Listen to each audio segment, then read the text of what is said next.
Пошли. Все вместе. Какие ваши доказательства? They want you to comply. Cancel culture. It's about canceling. Кокаином. Up yours. Woke moralists. Up yours. This is systematic bullying that's happening. Woke moralists. Up yours. And they believe that they can then Woke shut us moralists. up. F around and find out. Up yours. Woke moralists. They seem animalistic is what I mean. No, they're worse than animals. The woke mob, they ruin everything. They stop Ben Shapiro from going to events and speaking. They stop Ann Coulter from doing it. I will never surrender even a single inch of ground to a pitchfork mob. You never cave to the mob. We will never bow to the mob. Ever. No matter what. Do you see the final expression of cancel culture in terrorist groups like Up yours. We'll see who cancels who. They want you to comply. Hello, friends. It's nice to see you all again. I am joined here today by Secular Lefty, my good friend Nick. Nick, welcome to the program. Howdy. Thank you so much for having me. It's great to be here. Nice to have you on. You're a little bit frozen. At least I think you are from me. I don't know if everybody else can see, but you might need to refresh your camera or there we go.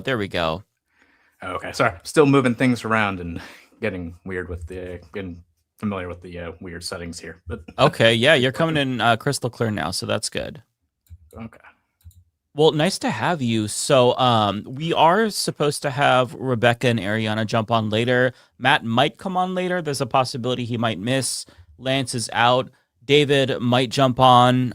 We haven't heard from him, though. So we're going to get rolling either way. So for those who don't know Secular Lefty, tell us what you do and what your channel is about. I know that some of my viewers are familiar with your work, but tell us what you do. Sure. So from the YouTube side of things, what I've been doing the past year and a half, been following the congressional races. So our federal U.S. government, the 435 House seats, our 100 Senate seats. Of course, not all of the Senate seats are up for election. But the main idea being, we have seen, go back, pick however many years, but, we'll say 10 years, going back to the Bernie Sanders movement, this attempt to try and get the Overton window shifted back to the left. Oops. Okay. I didn't know if my camera cut out there or not, but A little bit. okay. Oh, technology. We'll roll with it. It's always fucked on the show. Now I haven't done any live stream stuff with the channel, so covering the primary elections in each of the 50 states. So with what in my own life, personally watching and observing with elections is so much to talk about. It's just trying to figure out how to get it all in one order, because I guess when people talk about elections, you have the two side or multiple sides, but two main arguments that we hear is people are dismissive of elections. They don't want to engage. They've been burnt too many times, too many electoral failures. And, you could use the George Carlin arguments of, oh, it's just one big club. Why even bother trying to participate? And what that's allowed to happen is, the establishment class, the Epstein class, the corporate class, you name it, they've been able to play the game unopposed, no opposition. And what we're, everything we're dealing with now is culminated into just them concentrating that power over these years. And so it's we're over, we're working overtime, constantly struggling to make ends meet. And we don't have time to figure out, okay, so we got an election coming up. Who's the most leftist, or who's the best candidate that's actually looking into raising our wages, getting us a single payer healthcare system, go through the list, Green New Deal, et cetera, et cetera. And so what I've been trying to do is in my spare time, and And again, I wish the channel was my main focus. It's my after work basically. But I made the choice to focus on this information, to share it in the hopes of providing another resource for people to go, I want to participate in elections. I want to move Canada. I want to move the Overton window left and get, more progressive candidates into Congress, like AOC, Rashida Tlaib, Ilhan Omar, and all of them. So just providing the information is hopefully something. With you my do a own great limited job time and with resources. Yeah, no, you do a great job. It is a thankless job. And for those who don't know, when Nick and I were talking, he showed me this fucking giant document. It's an Excel sheet with just like all this information about primaries, whether or not the candidates are good or shitty. And it's so like what he's doing is so important because like you were saying, Nick, like it is really difficult to try to figure out who's good and who isn't as a leftist, because typically voters use information shortcuts. They look and they see, is there a D or an R? That's all I need to know. But for us, it's really not that easy, right? Like you see a D, but a little bit more, and we're digging in a little bit deeper. And I guess that's kind of another point where I was trying to apologize to the audience. So I'm new to live streaming, and if any of you have seen my content, first, thank you for subscribing to the channel and checking it out, and I appreciate it. But yeah, I'm not great with this, so I hide behind a slideshow. You're fantastic at this. Stop it. You're fantastic at this. Oh, thank you. But anyway, back to the point. It's it's as you were saying, people don't look past the party. And it's that frustration and going back to 2016. And again, I don't want to be one of those leftists that's, oh, you just live in 2016. No, it's one, I'm 34. So I started becoming politically active at that time. I graduated high school in 2010, struggled to find a job to pay for an apartment to move out on my own and, kind of get established in that regard. Once I finally did, well, then it was, we had 8 years of Barack Obama, who not the greatest president, not the worst president, but the people who praise him are wrong to praise him. And then you have the racist Republicans that have their own problems. He was a corporatist centrist, and he led us to Donald Trump. And it's so frustrating to me that the liberals and the centrists, the Democratic blue MAGA cultists, they can't reconcile the fact that, don't you miss, the posts you see on social media, don't you miss Barack Obama and Joe Biden? No, they led us to Donald Trump. How do you not reconcile this fact that they weren't great presidents when they led us to where we are now? And so trying to identify what candidates aren't on the take of corporations that aren't going to sell us out, they'll say, we'll raise your wages, we'll, do X, Y, Z, and then they don't. So how do we avoid that? And hopefully that's something we're all moving towards, us on the left. Yeah, the goal is to get politicians who are actually going to change our material conditions. Because sure, Democrats, generally speaking, are much, much better than Republicans. But just not being Republicans is no longer good enough, as we've learned. We need people to actually change the system at the systemic level, so that way people are feeling better about their positions, so that way they can buy homes and cars. Because if people are materially deprived and they can't do shit with their lives, they have no, hopes for their future, then they're going to fall prey to fascist demagogues. I mean, I think that a lot of people now, this was more of I think maybe not necessarily an unpopular take, but a niche esoteric take from leftists. But after 2016, a lot of people were saying that, Trump was a symptom of the problem, right? People decided to opt for this obvious con man because things weren't going so well. The establishment wasn't working for them. So they figured, let's roll the dice with this dipshit because he's at least saying that he wants to change the system. And I don't know if I like the way that he wants to change the system, but he's saying he wants to change the system. So regardless, that's the case. And, you see the same thing like with the last election, where Donald Trump was pretty explicitly saying, I'm going to get rid of checks and balances. I'm going to be a pseudo dictator. Just on day one. Just on day one only, so he just one day. Turns out he's still a dictator. But people, they knew that he was a threat to democracy, but they're like, fuck it. Like, if authoritarianism is going to bring about more economic prosperity, let's roll the dice with that. So you have to prevent this. And the way you do that is by getting politicians that actually change the status quo. So that way we are not stuck with this perpetual death spiral of shitty Democrats and fascist Republicans. Hey, Ariana. Hi. How are you? So we're doing well. How are you doing? Where is everyone at? They should be coming. So Rebecca's supposed to come, and Matt might come later. So messy. Chat. Ew. Don't look at my, Ew, Ariana, really? Clean that now. Clean that up. No, I'm just kidding. I'm a type B queen, I fear. I'm sorry, guys. It's okay. Messy people are smarter, I hear. Ignore the room. Hopefully. I don't know. I'm so sorry. I do have an event tonight, so I will have to skedaddle. Finish, but I still wanted to come on because I miss you guys. I also was hanging out with Chris Malls, and he's coming on next week. And I promise you, I will drag him. I will drag him by his trousers if I have to. So, because we're not having another fiasco. So that's gonna be cool too. I'm excited for that. But hello, I'm sorry, I didn't mean to encroach on the conversation. Go on. No, we're here with you, hello. Nick, secular lefty. So he's kind of like the election guru. He goes through and he catalogs all of the primaries, the dates, and he does this for free, just so people understand. It's for the love of the game. And he posts videos about the primaries taking place. And a lot of people need this information because sometimes you'll see like several Democrats running. You don't know who is the corporate Democrat, who is the progressive Democrat, and he does that. So, Nick, tell us the upcoming primaries because there's a shit ton, and I can't keep track of them, but I know you have been. Tell us some upcoming primaries to keep track of. If you want. I don't know, sir.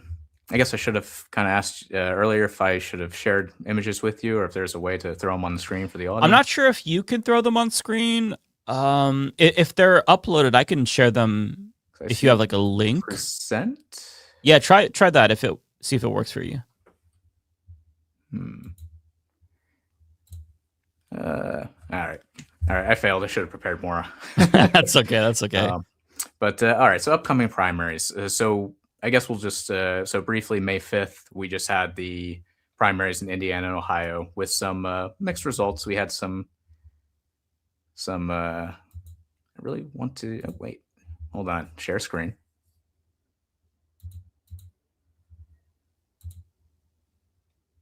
Apologies. No, you're good. If I can make this happen, I'm gonna make it happen. There we go. Oh, there we go. Okay. Hey, I think I'm doing the thing. All right. Everyone can see my computer now. But all right, so primaries, Indiana, Ohio, that just happened. And we had some victories. And I guess why not? We'll show up this is the fancy Excel sheet that Mike was like, bro, look at this. Earlier. This is wild. I got to figure out, I guess, because I see some people you can do like sharing on Google Docs. I don't know if you have to make an account or how that works. Once I figure that out, I'd be more than willing to share this so anyone can just, go grab it. Yeah. But, I guess the main thing here is, so yeah, here we go. Results. So Indiana, Ohio. Indiana had 9. We had 4 wins out of the 6 that I selected as secular lefty approved candidates. And again, what that means is in a broader statement. And I guess let's pull up Nebraska. No, there's another one as well. No, yeah, Nebraska and West Virginia are the next ones on May 12th. Apologies. Again, scattered brain. Not really. No, this is so helpful. All right, so Nebraska, start with that. So again, talking about progressive policies, but again, what candidates are actually truthful in what they're saying, which ones are scammers, which ones are lying to you. It's all very difficult, and when it's not your main dedication, your main job, people don't have the time to look into that, and they're waiting to the last minute. Maybe they see an ad or they hear a name and they go off that. And one thing to help is there are certain groups out there, and I have them listed at the bottom of these slides in every video I do. I'm not associated with any of these groups. I haven't like reached out. Basically, I'm trying to give them free advertising. So if they don't want their name associated with these, then so be it. But you kind of base your endorsements or base who's the best on these endorsements from these. So these groups I have down at the bottom. So Our Revolution, for those not familiar, Our Revolution, that's Bernie Sanders' group. PAC, Peace, Accountability and Leadership PAC, that's a new one created this year. They've endorsed Rashida Tlaib, Ilhan Omar, a lot of the squad members, basically. Justice Democrats, the group formed several years ago, back in 2018. That was with Secular Talks, Kyle Kalinske and Cenk Uygur started back then. Of course, both of them are no longer with the group, and I'll move on before going back to them. Track APAC, they're a simple one issue kind of group. They're just tracking which politicians are taking money from the Israeli lobby and are funding the genocide of Gaza and Palestine. Citizens Impeachment is a great group. Again, one goal, but the most important and primary goal, which is such a disappointment of our current Congress members, the lack of spine, the just countless dozens of impeachable offenses that have taken place. Trump's not been impeached. Citizens Impeachment is a group that is, like myself, looking into candidates, and their main goal is, will this candidate support impeachment on day one, if elected and when sworn in. So that's a big one for me. I trust a lot of their research into candidates. Leaders We Deserve, that's David Hogg's group. No Dem Left Behind, that's not really a great one. Actually, in later slides, you'll see it's switched out with DSA, Democrats. Oh, okay. Good choice. I guess just a quick side, I didn't include them before because they weren't endorsing candidates federally before. They actually just recently started. They endorsed Oliver Larkin in Florida's 21st district, and they just recently endorsed Chris Rabb running in Pennsylvania's 3rd district. So they're starting to do some more national endorsements, which is great to see. Working Families Party, Sunrise Movement, and Progressive Victory, just to finish out the list. Sunrise Movement, they care about the Green New Deal. Working Family Party, again, just another. Well, I guess to Working Families Party credit, they're an actual political party.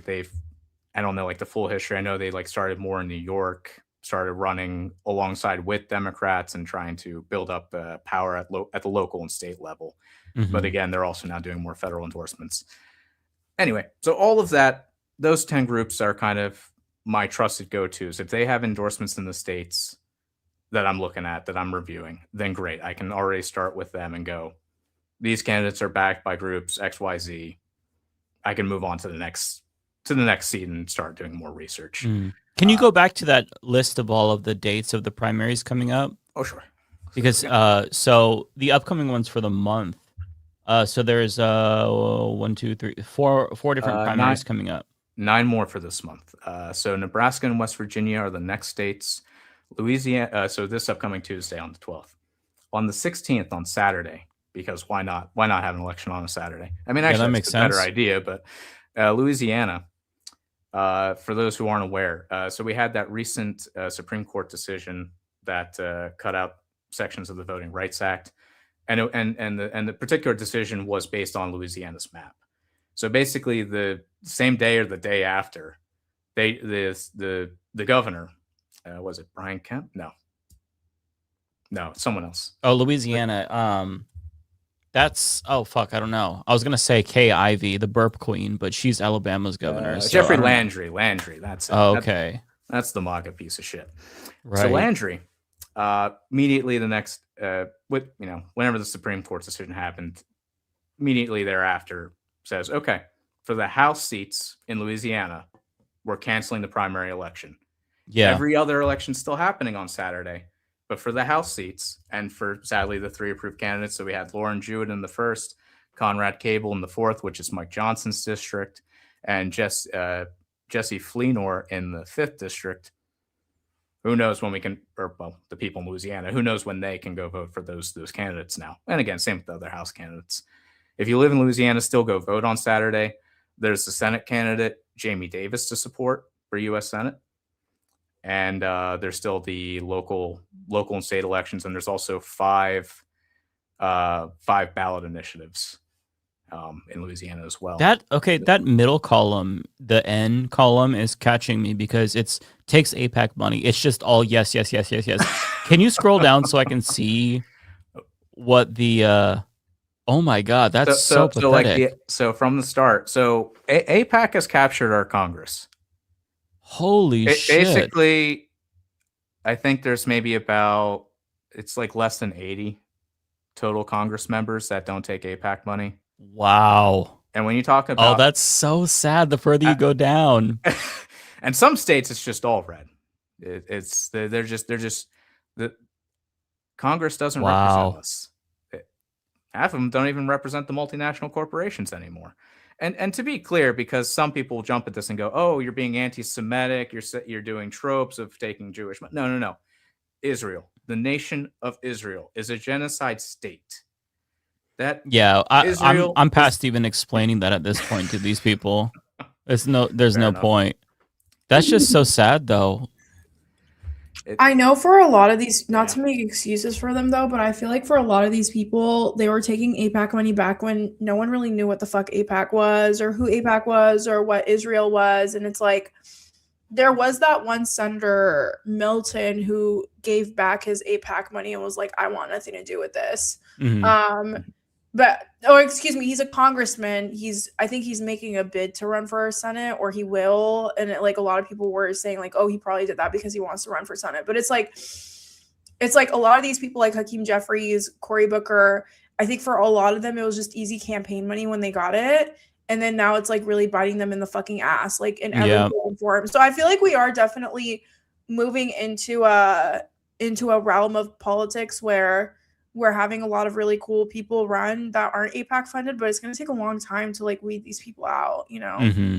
And nobody paid attention to AIPAC before, to your point, Ariana. Nobody really looked at that because everybody just thought, they're all shitty on Israel. That's just a given. So it doesn't really matter to even look at that. But now, since the genocide took place, it's actually something people are paying attention to.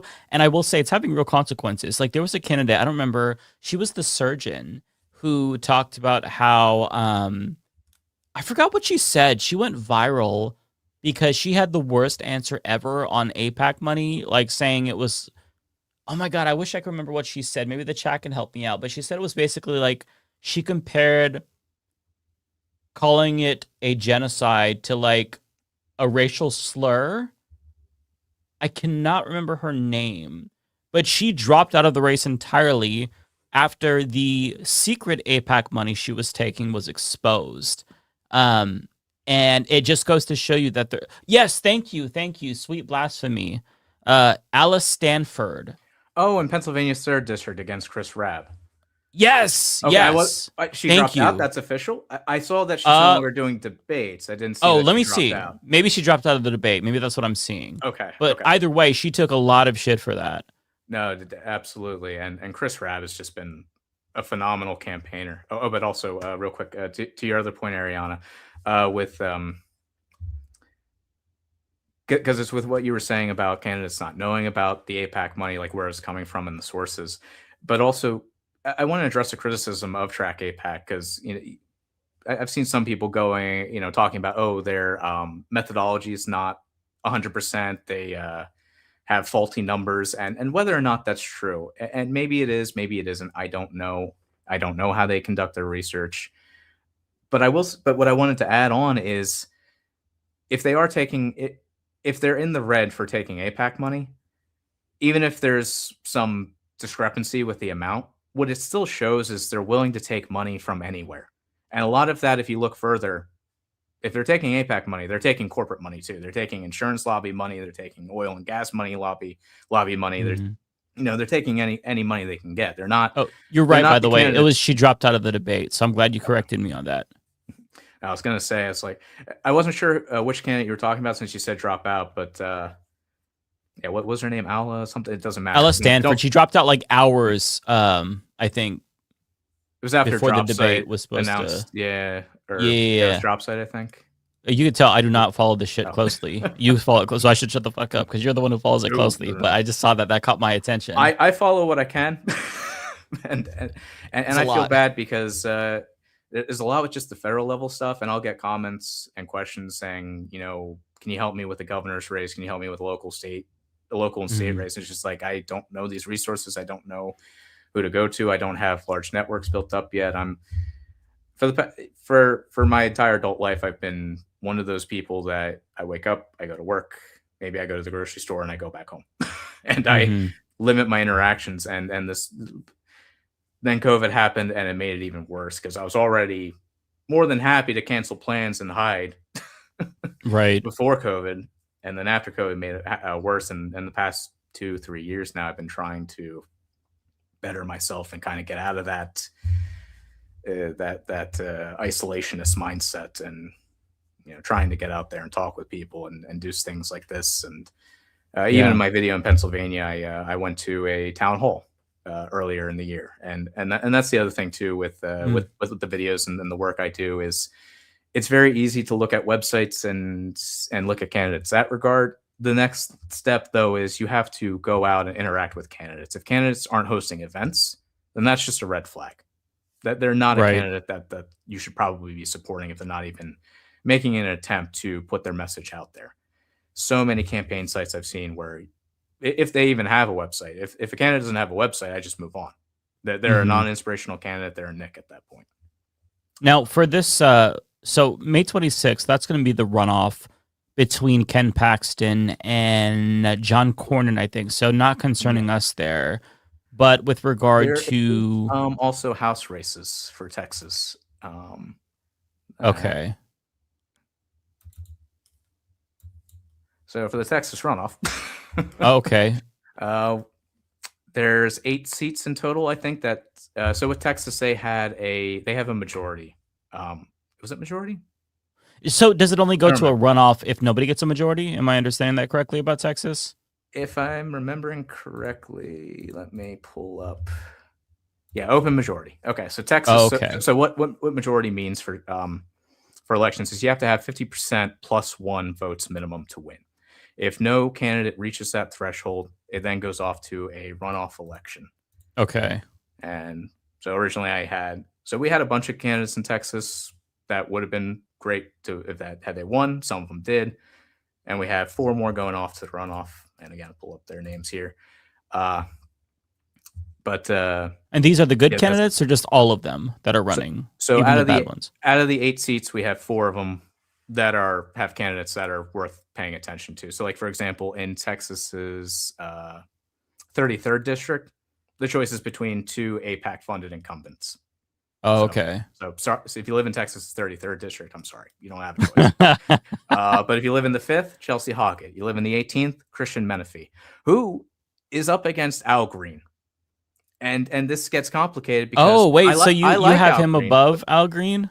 Because Al Green's 78 and needs to get the fuck out of Congress. Oh. I'm sorry, I love you, Al Green, but you're a geriatric and you need to fucking retire. Is Christian D better on policy though?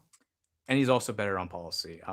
Okay. Al Green, he wasn't bad on policy, but I never really seen him talk about Medicare for all. Not that I've seen. He supports it though. He's actually really good on policy. Okay, if he's good on Medicare for all, he was good on impeachment. That's the other thing. But at 78, come on, Al. He's got at least 25 more years left in him. We'll go with that. Bernie too. Yes, it hurts. But let me pull up the Excel sheet again. Well, I wanted to go back to your other one too. Sorry, I don't want to jump around. No, but that's the thing. There's so much information here to jump around. Yeah, no, we don't have to go there. Can you put back up the primary schedule again? Because there's other ones that I wanted to. We don't have to go through to wrap up on that. So the other states finishing, we said Louisiana, May 19th. May 9th. Yeah, May 19th is the big one. Yeah, 6 states. Because Kentucky, Pennsylvania, I don't know if there's any good progressives, but that's when we see if Trump's attacks on Thomas Massie end up paying off. And Pennsylvania is when Chris Rabb's election is, I believe. That's correct. Yeah, we can go through at least not all the. I won't do the full. If you want the full information, check out my videos on the channel, please, and thank you. But yes, it's comprehensive. Well, it's okay. It's nowhere near comprehensive. Comprehensive would be 12-hour documentaries on the entire state, and I don't have time for that. Nor am I qualified. Nobody does. But you mentioned Kentucky. Kentucky has William Compton in the 2nd district. He's all right, not amazing. And again, with some of the red states, it's not that I'm like supporting blue dog Democrats. It's maybe they don't say Medicare for all, but they say we should get a public option and work our way towards a single payer healthcare system. Great, I can work with that. That's fine. Oh, I would cancel them. But I mean, it's Kentucky, so I feel you. Yeah, no, I feel you. It's Kentucky. Charles Booker is great, though. He's a great candidate, not shy about Medicare for all. And same thing with Aaron Petrie in the 6th district. Great progressive candidate. And then also, this is one of the first slates. Well, I think Ohio knows I'm not a blue no matter who type of person. So if you are, my apologies. No, we can have an interesting conversation about Ohio, about their Senate race, because that's with Sherrod Brown, who again, too old, won't even support Medicare for all, versus Gregory Levy, who now he's not ashamed by it. He straight out says, I'm a socialist, not a democratic socialist, just straight out socialist. And he does a great job of explaining what that means on his campaign site. Will Ohio vote for him? We can see, but the bigger worry with that is, of course, the vote splitting, and we can go back to that. But yeah, there's some independent candidates in Kentucky, and sometimes the independent candidate is the answer. I mean, again, we're jumping to the general election now, but in Nebraska, Dan Osborne is the candidate to support in Nebraska's U.S. Senate race in the general election.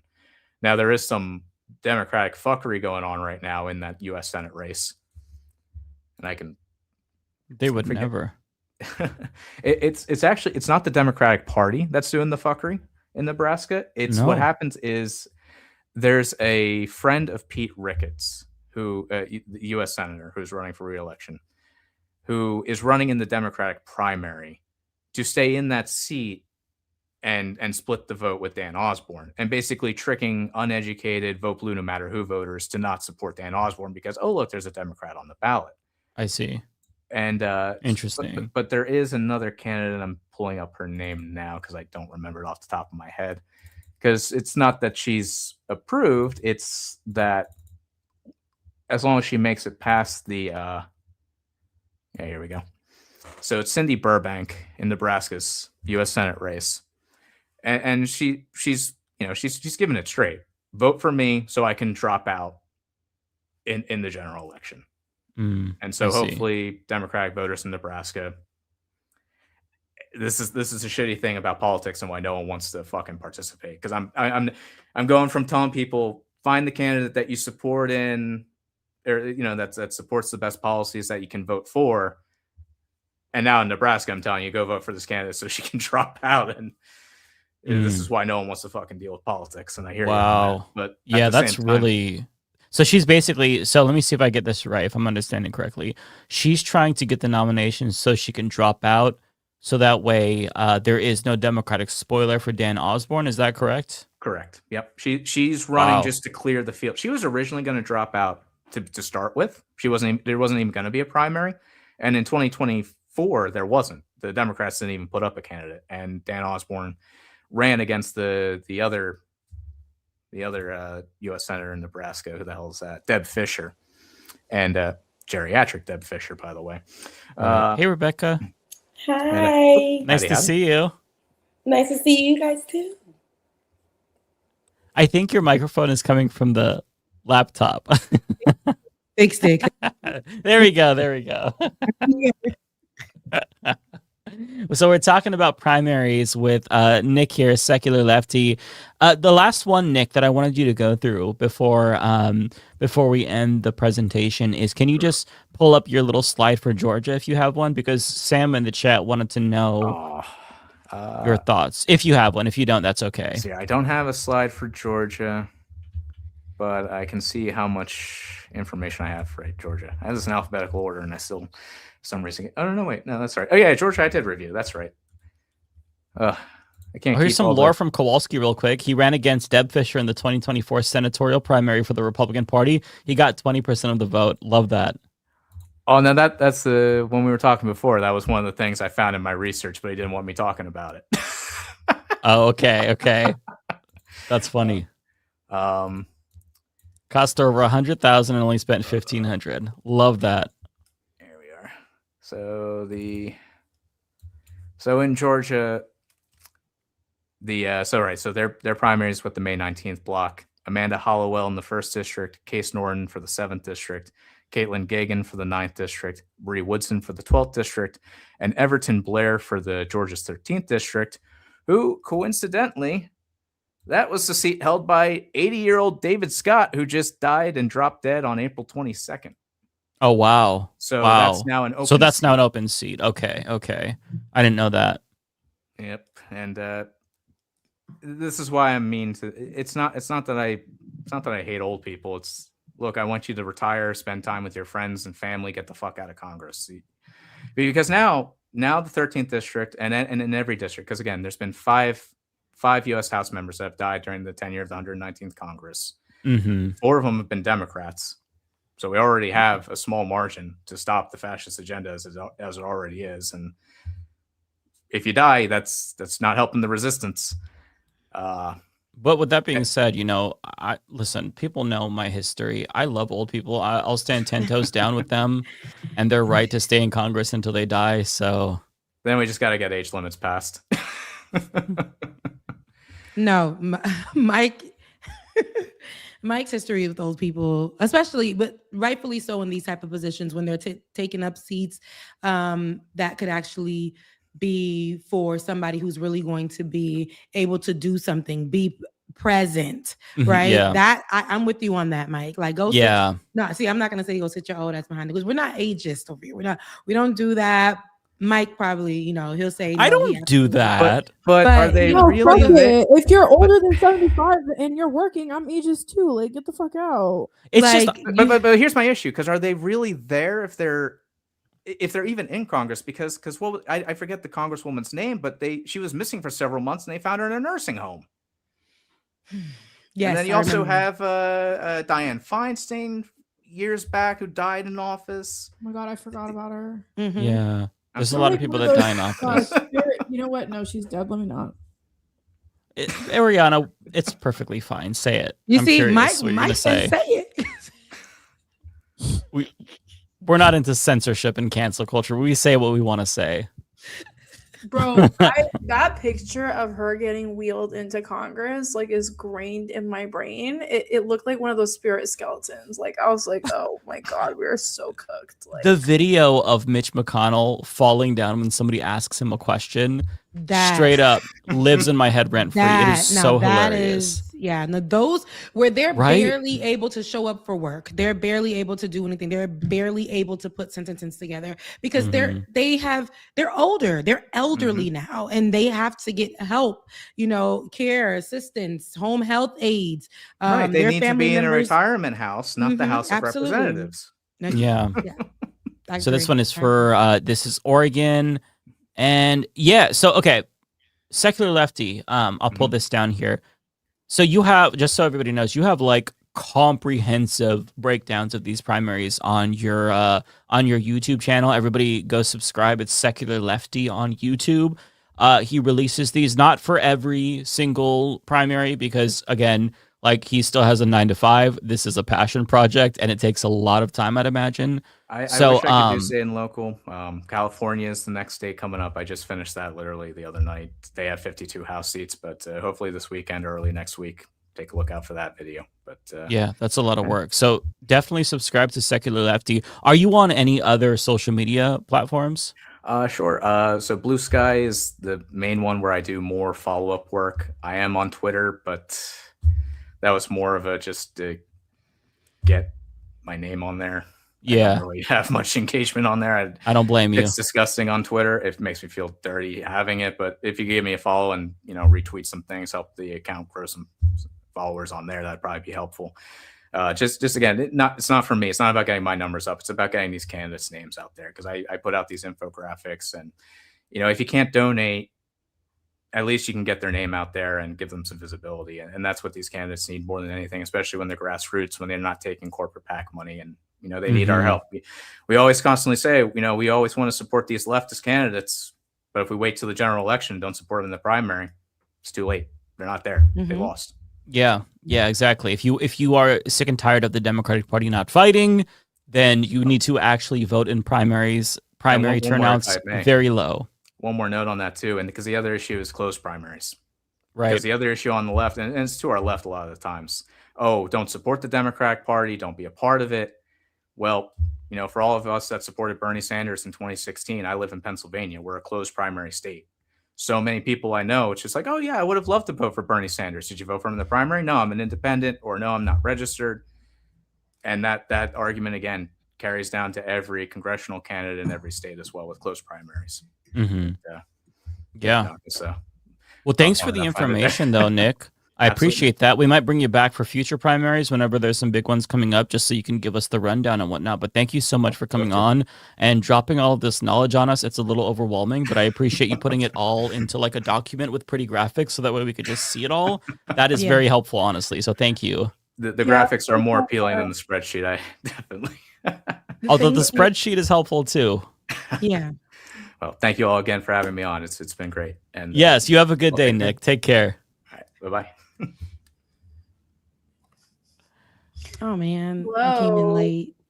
That's okay. So soon, so I'm glad you came, Rebecca. But I thought it's so funny. Kowalski in the chat was like, I miss depressed winter Ariana who would stay on stream until like 1 a.m. And I'm like, you know what? Is that what it was? There's some truth to it. I was depressed and I was not outside. So yes. I will say though, guys, it's election year. I'm in New York City. There's a lot of like election related events that happen literally every night that I'm at. So I am outside, but a lot of the time it's for work. But I'll be here next week with Chris Moss. So no, we love it. We love it. Booked and busy, honey. Go out there. You're doing something good. So how's work? I'm seeing the background is changing. I know you finally finished your all that crap that you had to deal with moving, like the worst thing ever on the planet. I hate moving. So I'm in a new space. It's bigger. It's just too much echoey. I know you guys can hear it right now. Trying to fill it up, you know, one by one. But I finally got some chairs to be able to sit here. I got my couch, but I got some, you know, some chairs to sit here and try to make it a thing. Am I getting used to it? Absolutely. I'm trying to really figure out the feng shui and do all the things. But work is cute. I don't know if they gon'. It's like, you know, it's hard to really when you have a background in journalism and all they have to do is Google you, and then it's like, you're that. You talk about, will that be problematic for our company? You know, those conversations start happening, but everything is really cool. Like everything is good. God has been good. I'm back. This was really the hold up here, because where was I going to record or those type of things? And so I kind of, you know, I got my little cute chairs, you know, for the table and all that stuff. I just need to make it feel like something. It's cute in here, and I love the color coordination, because I saw your chair and then there's like the teal pillow or something. Like yes, no, yes, it really gives perfect millennial coordination for me. Wait till y'all see when I'll probably do like a cute little. You guys will really like it in here. I'll do a cute little tour in here, but once I get it together, because right now I'm just trying to figure it out. But yeah, we'll get it together. But it's good to see you, Ariana. I've been seeing you online. I know. I'm so sorry. I haven't been on the stream, but I promise I'm coming back. It's just a lot. There's a lot happening. I don't know if you guys know about Jack Schlossberg, but he was a huge disappointment. Yeah, that's the guy with the John F. Kennedy's only grandson, and he's okay. That is his grandson. Yeah, it's his only grandson, and he's running for Congress, and he's the one that was trying to run for, what was it before? Didn't he try to run for something else before? I think this is the only time I know he's ran. He spoke at the DNC. He's always been like somewhat politically active, but from what I know, I don't know. I could be wrong though. But we're mutuals. And he did an interview with he did an interview on a podcast, basically said that he supports, you know, Israel. He would support the funding of the Iron Dome. They have his unequivocal support. I messaged him and I was like, I really need you to, because we're mutuals. I was like, I really need you to reconsider this. Did not respond to me. Then crackhead Barney ran into him on the street. I saw that. That was a fucking shit show. So now everyone calls him APAC Jack in his He looks like Danny Tanner from Full House. I'm looking at him now too. Yeah, he's young. No, he's young. He's very young. He's like my age. He's got the Danny Tanner haircut. Like that's the straight from the 90s hairstyle where you just let it grow and you don't do anything with it. Mm-hmm. You let the little bang just slightly fall on the forehead. He looks like an old money trust fund baby. Like that's kind of what he looks like. You know what I mean? He looks like the type of guy you see when you go to like the Hamptons. You know what I mean? He looks like an old man with a young face, like a young old man. I don't know how to describe it, but there's something about his face. Maybe it's because he's a Kennedy. But there's something about his face that is so off-putting. I say that knowing I have a punchable face as well. I'm leaving this part. I don't co-sign that if you see that, Jack. I just don't like that you like Israel. Jack, I don't like you because you like Israel and because you're a Kennedy. Fuck you and your whole family, even the good ones. All of you, go away. We don't need you. No, we don't need you. What's fucking crazy? So he was talking to Crackhead Barney. Which, by the way, I don't know. Let me pull up that video, by the way. It's so good. Yeah, because who is Crackhead Barney? I've been gone. Y'all got to fill me in. Crackhead Barney is... Crackhead Barney Dunn blocked me on Instagram, but that's a whole other... Why? I don't even know. She like... Okay, oh, wait. The day that we were coming, that Chris Smalls came from Palestine, that was when the IDF beat the shit out of Chris, right? So a lot of people, like a lot of organizers, we all went to the airport to like welcome him back. And I swear to God, Mike, I'm not joking, Mike and Rebecca, before Chris's mom could even get to him, Crackhead Barney ran and had a microphone in his face and was like, Chris, tell me about this. And like, that shit turned me off so bad because I'm like, this man was just in IDF custody. Nobody knew where the fuck he was at for like multiple days. He got beat up. We all knew he got beat up and he was in IDF prison. We didn't know anything else. And like, instead of allowing his mom to run up to him, you're like running up with the camera. And I understand that that's like her shtick. I get it. I understand. It's just like that. I didn't really fuck with that. And I think you could like, that makes sense. Yeah. Like I'm very much like if I don't like you, you will know type bitch. Like, and it's not even like I will go off on you. Will just literally look at my face and you'll be like, oh, she's disgusted. Like, and I fear that's just I can't control that. Okay. So, and then afterwards, I don't know. I guess she blocked me. Honestly, I don't know. I just didn't like the way she moved at the airport. I felt like she could have like chilled. You know what I mean? But anyways, what was the point? Oh, okay. So I don't know if Jack lives under a fucking rock. Like, I really don't, because the minute Crackhead Barney ran up to him, like strategically, he should have kept moving. This is the video, by the way. Please play it. So, yeah, fill me in. I feel like Crackhead Barney is doing journalism that nobody in the country is doing. Oh, that's the person's actually name. That's what they go by. Because I thought that you guys labeled them. No. Crackhead Barney. No. This is her name. Crackhead Barney and friends. Yeah. And it's funny. I understand why Rebecca would be like rubbed the wrong way by that, because that is kind of like let his mom see him first. But listen, low-key, I am a huge fucking fan of her shit because she's so hilarious. I'm so sorry. He's just sometimes she just does too much. Like you know what I mean? Like she went up to Zoran and she was like, "Have you fucked black women?" And I'm like, oh. You know, like it's just at some point, like it's like, what are we doing? You know what I mean? She also went up to Andrew Cuomo and she's like, Andrew, will you fuck me in the pussy? Yeah. He's like, y'all know my good Christian ears. I'm sorry, Rebecca. Yeah, like she's an acquired taste. She's not for the faint of heart. I fear not. No. But like, I just love that she puts politicians in really uncomfortable positions, and I genuinely enjoy that. But let me shut up and press play. I'm sorry. By her name is Crackhead Barney, and she's truly living it. Like I'm here for it. It's just not. Yeah, I would do no. You know what I mean? No, I wouldn't either. I don't have the balls to do this. Yeah. Why should we vote for you? We got to get money out of politics. I do not have a super PAC, a corporate PAC, and I don't take money from AI companies. We will never have no kings as long as billionaires can buy elections. Can you say free Palestine? What? I'm not going to say. Why can't you say free Palestine? Because that's not what we're here for. So what are we here for? Can you say fuck Israel, Jack? No way, dude. Wait, but you just said well, fuck Israel. No, do you like Zionism? We're not talking about that right now. So what are we talking about? You said no kings. Oh, come on. Okay, Jack, this is where you... So we're trying to get Jack elected, but we could not say free Palestine, and he's a Kennedy. Why should we vote for you? Oh, it got crazy. That's that's easy going compared to what you guys say that she does. Go ahead. That was tame. For crackhead Barney, that was tame.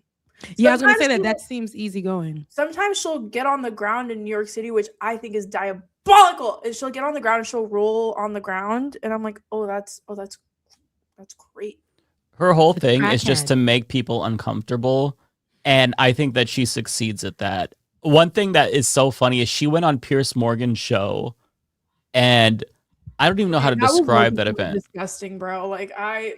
That was my first introduction to her, was on the Piers Morgan show. She was drinking like milk on Piers Morgan, but she was like putting milk in her mouth, and then it was like and then she would spit it all out, and then it would go all over. And she was wearing these pasties, like her two boobs were out on the show. Yes, on the show, like milk like coming out of her, and I was like, it's like absurdist humor to like the highest degree. But it's political, which I think makes it so funny, because for me, the reason why it resonates with me is because politicians are always so rehearsed. They're always using their talking points. They're so prim and proper. But then when you throw like a wrecking ball into the situation and see how they handle it, they usually don't know how to respond. And that to me is what I find so funny, because like our politics is so unserious that I think that she's matching the moment. Like she's as unserious as our politics is, and that's why I find it so funny. I don't know. It depends. Not everything lands. Okay, so I was gonna say, yeah. I just like, it's just not like sometimes it's not your cup of tea. No, but sometimes I watch her and I legitimately get uncomfortable. Like I literally feel like I wait. We should show her the Piers Morgan clip, because that shit was diabolical. Diabolical. It reminds me of when people, some of these creators. I'm not saying this is who crackhead Barney is. I've never seen her content. However, it reminds me of some of the creators who like run up to any of these politicians in the middle of them being with their family. Well, not the ones that be going on vacation when they states is in, turmoil and needing help, but some of the ones that may be running for something and then going up to them and asking them like, do you like to, like, what was that one that the guy did? He said, how did it feel when you effed the little girl or something like that?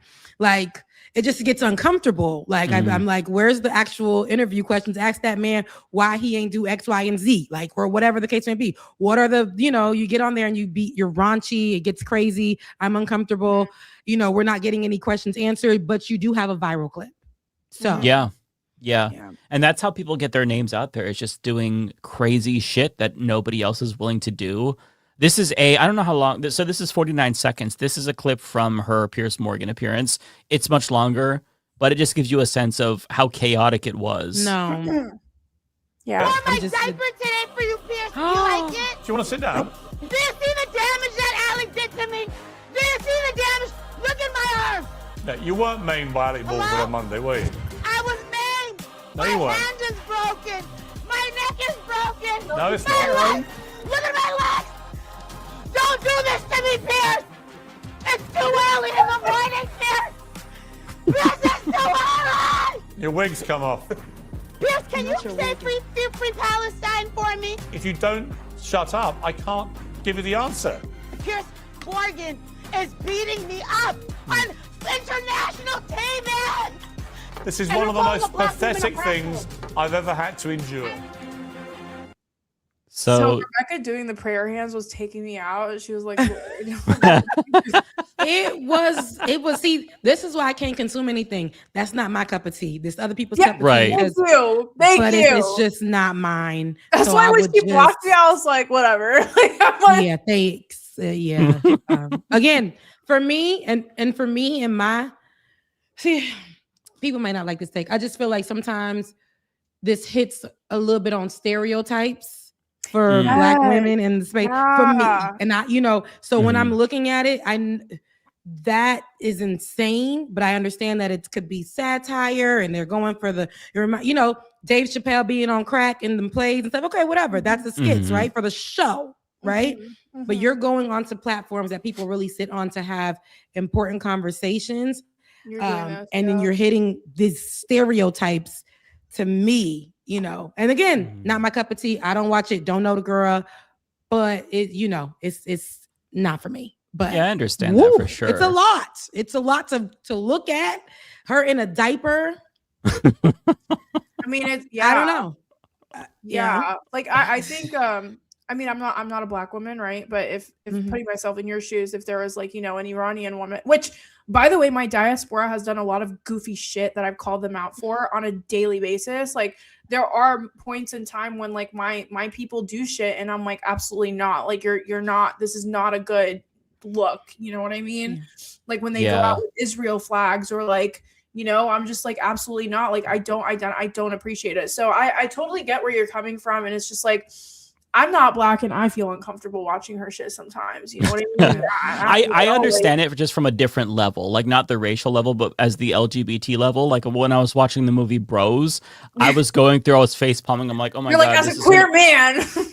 I'm like, oh my God, this is going to be clipped by libs of TikTok. They're going to show how we're groomers and we're like promiscuous. Like that was going through my head. So I understand like on that level where it's like when you're in this community, that's a minority community that's demonized, you always are hypersensitive to the way that things are going to be perceived. So I do understand to some extent, like a limited extent. That's what I'm saying. I get it. There's a lot of people who do the political space. I may not like them. Some people don't like my takes. Some people don't like how I give it up. But when we are doing it in this manner, how can I know it's satire, but this is reaching a level of nobody can take you serious. You agreed to go on Piers Morgan, and I understand like, can you say free Palestine? I get it. I get all those things, but people aren't going to focus on that part of it. They're going to focus on you. Your and tits are flying. Your titties is out. You dripping milk all down your face. Your wig fell off. You know, no.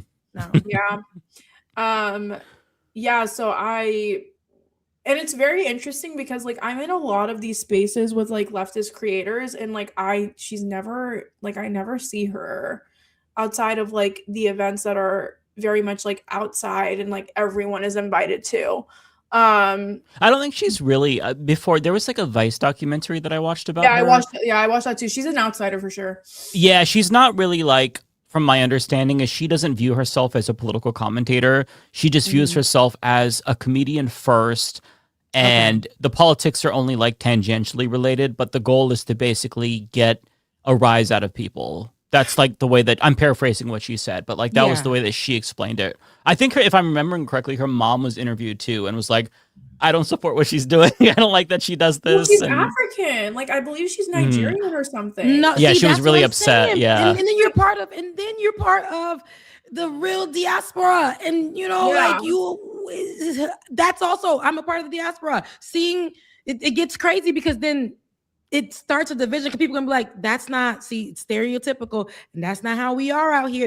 It gets weird. It gets in the diaspora wars against the American born ones and the ones from it gets crazy. See, release me. I don't ever want to see that kind of content again. Yeah. Yeah, no, I understand that. Yeah. So yeah. For sure. Jack was such a disappointment though, because like, and also it's like and I made a video about this, you know, the irony of I would argue that there's a couple of families, in my opinion, that would be the equivalent to like American royalty, right? I would say like probably the Kardashians, probably the Schwarzeneggers, which by the way, the Schwarzeneggers married into the Kennedys. A couple of them. Did they really? Yeah, really? Oh, I didn't know this. Yeah. So one of the actors on the latest season of White Lotus, he's half Kennedy and half Schwarzenegger. What? I didn't know this. Yeah. And then the Kennedys. So I think the Schwarzeneggers, Kennedys, and the Kardashians are like the three families that are the most equivalent to like what I would perceive as like a royal American like monarch family, like the equivalent of like the Queen and the King in Britain, right? And the Trumps too. You got to add them. Yeah, the Trumps too. And it's like for you to be standing there at a No Kings protest and saying like, no kings, no kings, no kings. We can't have kings as a Kennedy. Right. And then you're like, oh, well, I'm Jewish. First of all, nobody gives a fuck if you're Jewish or not. Like that wasn't the fucking question. The question was, are you in that specific context, are you a Zionist or not? That's a fundamentalist belief. It has nothing to do with your religion or your ethnic religion, right? But going beyond that, if someone asked me, hey, Ari, do you support Al-Qaeda? I'm not going to be like, well, I'm Muslim, so. Right. You know? No, it's like, okay, sure, I'm Muslim, but do I support extremist fundamentalist ideas? No, right? It's like, and this like conflation. First of all, him having the balls to run for Congress under being a Kennedy, knowing that he's a Kennedy, having all of that clout and all of that institutional support, yapping about no kings, no kings, no kings, and then you're like, oh well, I support Israel, I'm Jewish. Like, go fuck yourself. Honestly, it was like the biggest turnoff for me ever. And now that's huge. It's crazy. It's like either you have no self-awareness, you're stupid, or you just don't care. And I think it's all of the above. I was gonna say it's from that interview that you guys showed. It does give all of the above, but it shows which side the person stands on. I think politically protected, that kind of thing, trying to walk the line without choosing a side, but clearly choosing one. This has nothing to do with. This is like we want to ride for you. We want to make sure that you care about the issues that are a part of what a lot of people in government are doing right now. They have blood on their hands. How are you going to be able to back this? How are you going to be able to support this? Why are you telling us that you do support the ops? Because you got a little bloodline? Like, there's one bad thing. There's a bad thing. Talk about it. Don't be like, well, that's not what I'm here for. Right. That doesn't help. It's like yes or no. Yeah, absolutely. It's that simple.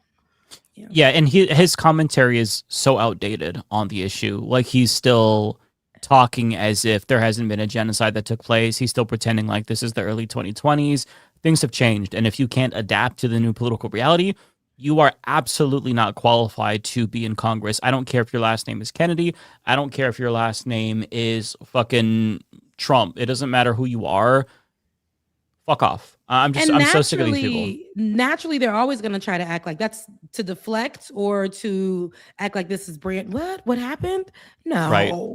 No. Playing stupid. No. Yeah. Come on. We what we're trying to do really is good for the world. Like, no, the world is great. America's actually good. That has nothing to do with nothing. Sir, do you know what's going on out in these countries where America has infiltrated, murdered folks, in the Middle East? We're talking about this currently going on right now. Are you able to say that those things are happening? Are you able to discuss that? Are you able to say, and they're like, what I do know is that America is a great country. This ain't that. Read the room. This is not that. Read the room. It's exhausting. I feel like the entire Kennedys they think that they're owed a political career because their daddy was assassinated or their uncle was assassinated. We didn't do that. We're not responsible, so we don't get stuck with you. It's not like I don't know. It's just the entitlement that really, really gets to me for these people, where they feel like they deserve to be there because of their lineage, their bloodlines. But it doesn't work that way. The entitlement with no background. It's like, baby, you is giving Nepo, but baby, you're not giving us nothing to work with. Like, you got the name, you got the little full hairline, but everything else is not giving. Zero charisma, zero substance. Go get a job like the rest of us. It's giving the Nepo with entitlement, because it's like, just because like I'm a Kennedy, therefore I'm entitled to X, Y, and Z. And it's like, you know what I mean? And there were people. So when he first got his name was when he got added to Vogue as, I believe he was like a chief editor or something. And then all these, it's so funny. I shit you not, whenever he's having like campaign events in Manhattan, it's all like girls that show up. I'm not even joking. I'm not even exaggerating. Like, if you go on his Instagram, it's like,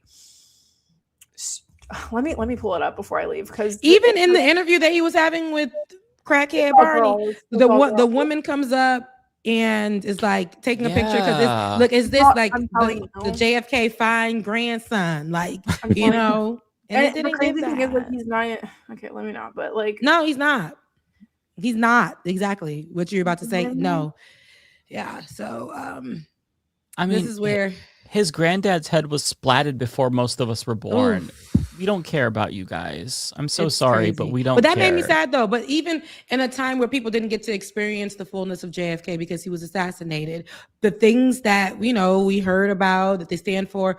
If you're going to go behind the and be in the family lineage, bring that. Come around with that. And so I think the women who are viewing JFK or a part of family members who loved JFK, they thinking that this is adjacent and it's not given that. Right. Yeah. I sent it into before I go, can we talk about how fucked we are with hantavirus and Robert Jr., like his uncle? Because like we're fucked, dog. Like I actually have some hopium for that. I have some hopium for you. That's I don't crazy. actually think we're fucked. That's crazy. But this is the picture. Yeah, this is. See what I mean? It's like giving. No, but you gotta scroll. It's like it's giving very much like. Why do young they people have a care crush about on- this guy? He's a hottie, right? He's what people are like, full head of hair. People think that he's young. attractive. Am I just out of touch with the youth? Oh, dude, there were I'm like touched too, baby. there were TikTok cams of him like everywhere. Like people were making like to Lana Del Rey music. Well, I never even heard of this guy until crackhead Barney put him on the map. I don't understand Let me pull up one of the TikTok traps. I'm sorry, like we have to. We're down this rabbit hole. I really don't understand this. Are people this desperate? Talk about this in full. This is their modern day Jonathan Taylor Thomas. That's my millennial reference. Do you know who that is, even Ariana? Because you might be too young for Jonathan Taylor Thomas. I kind of have an idea. I remember when I was a kid, that was all the girls in my class. Jonathan Taylor Thomas. Jonathan Taylor Thomas. The Bang. The dude who was on Home Improvement, and he had. I know who you're talking about. You remember? Yeah, you're a millennial. Fine. You're gonna know. You know this, but this ain't that. This no. ain't that. I'm sorry. Is that? Let me find I need to find a good one. We won't be able to play the music though because it'll get copyright claimed. Oh no, the music is like the main part. It's like, yeah. wow, We can play it without the music, even though it won't make the same. All right, give me 2 seconds. Let me cook here. Okay, I got it.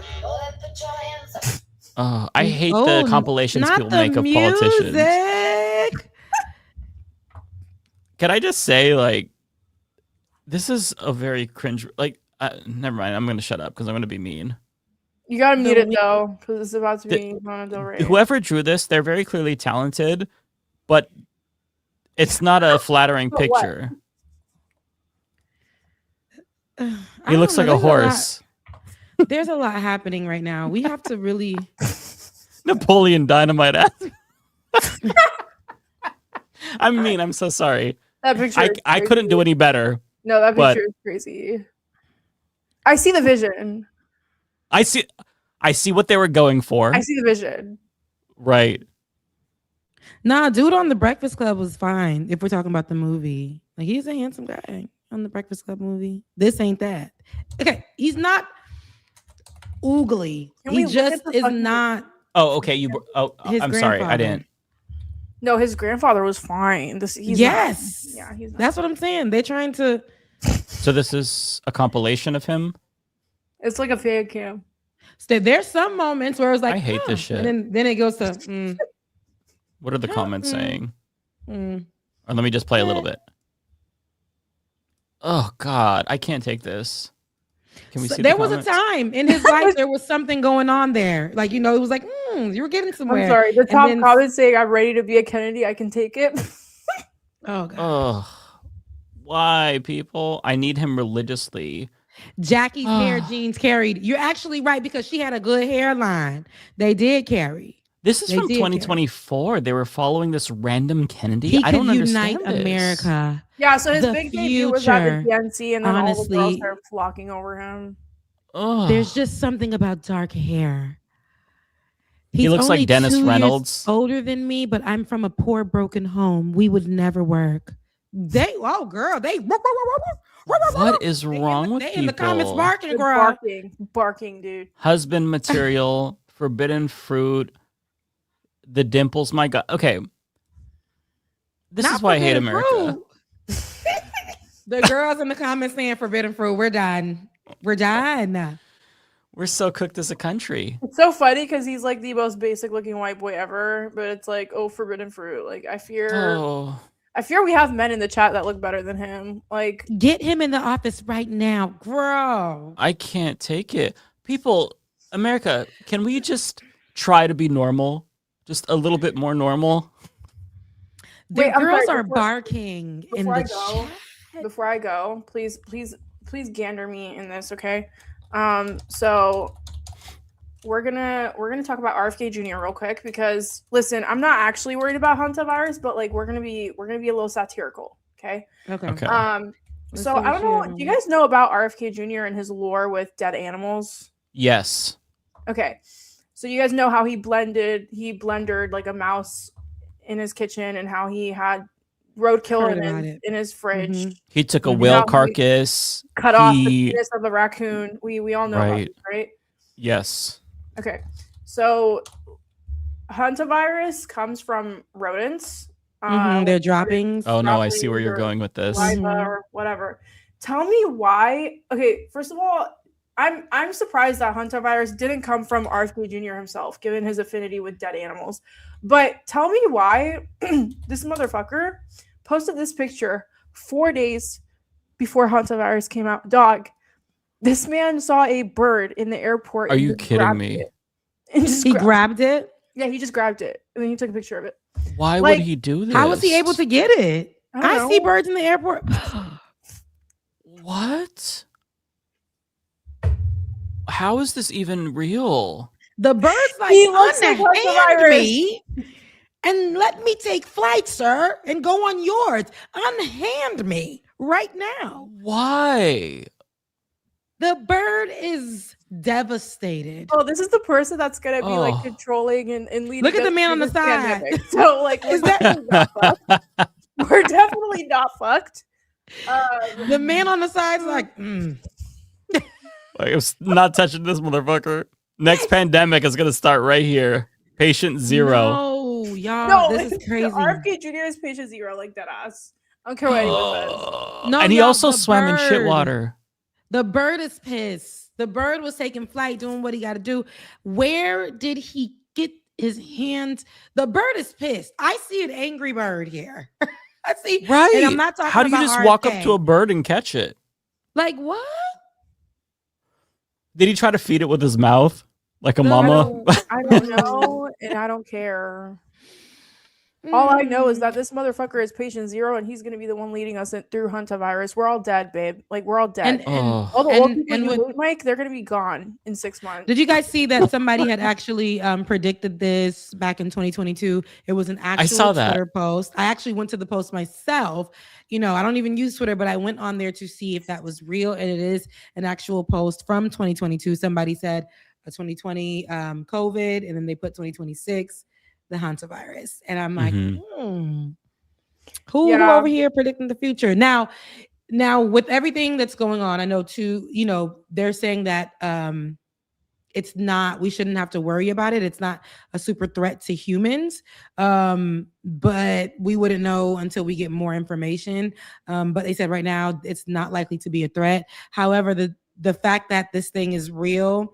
And a woman, 3 people have already died from it. 8 people, affected. One of the flight attendants was in the hospital or is probably still in the hospital now. And they're watching her because she has symptoms. So just to know that these are the way that these type of diseases spread and they start, but they were on that boat and they released them. They released them, let them get on planes and fly home. They should have released the cruise ship in Tel Aviv. I would have been game for that.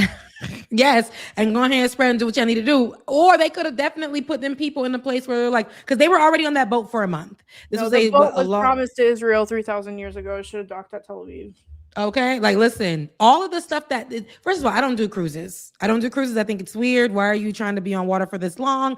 It's just, what are you? That's strange to me. But y'all on this cruise, I feel like they could have quarantined them somewhere, checked them out, but they didn't think that it was enough that you released the woman with her husband's body on a plane. The woman makes it to the airport and then she dies at the airport. Yep. So, Y'all didn't think that was like a red flag to release everybody and then put them in a possible predicament because you don't even know how long the incubation period could be, 1 week to 8 weeks. And of course, this is according to the WHO, but we don't even have information coming to us directly where everybody can receive it because Donald Trump said F the CDC, F everybody who gives the correct information. So we're having to like go on their sites or whatever. And the information is coming delayed on mainstream media. So it ain't like it's like breaking news anymore. It's not like it's everywhere where people, and I understand they don't want to cause chaos, but baby, we gotta know what's going on. We gotta know, are we masking up? Are we doing the things? Like, what does this look like for us? Because I ain't never heard of this. And the fact that it's real and people have already died from it, and you guys aren't sure about the incubation period. The WHO is having to monitor each person or follow, if they can, each person who was on, the cruise, see what flights they took, track that down, see if these people are having any symptoms during this time from now until the 8-week period to see what that's like. It's, who is this? Somebody I was walking with in the grocery store? Is it somebody, I was running alongside on the trail? I was sitting next to at a restaurant? I like to go to raves. So if this thing I'm cooked. If this thing is actually real, I'm just kidding. Honestly, if this thing is real, I'm probably going to go back to winter, Ari, and I'll become a recluse.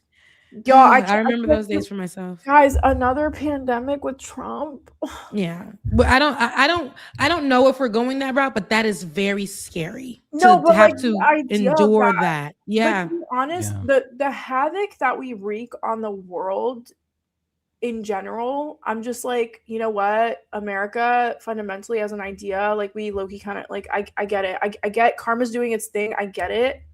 I just really wish it was at least under a democratic leadership where we didn't fire the whole entire CDC and have RFK Jr.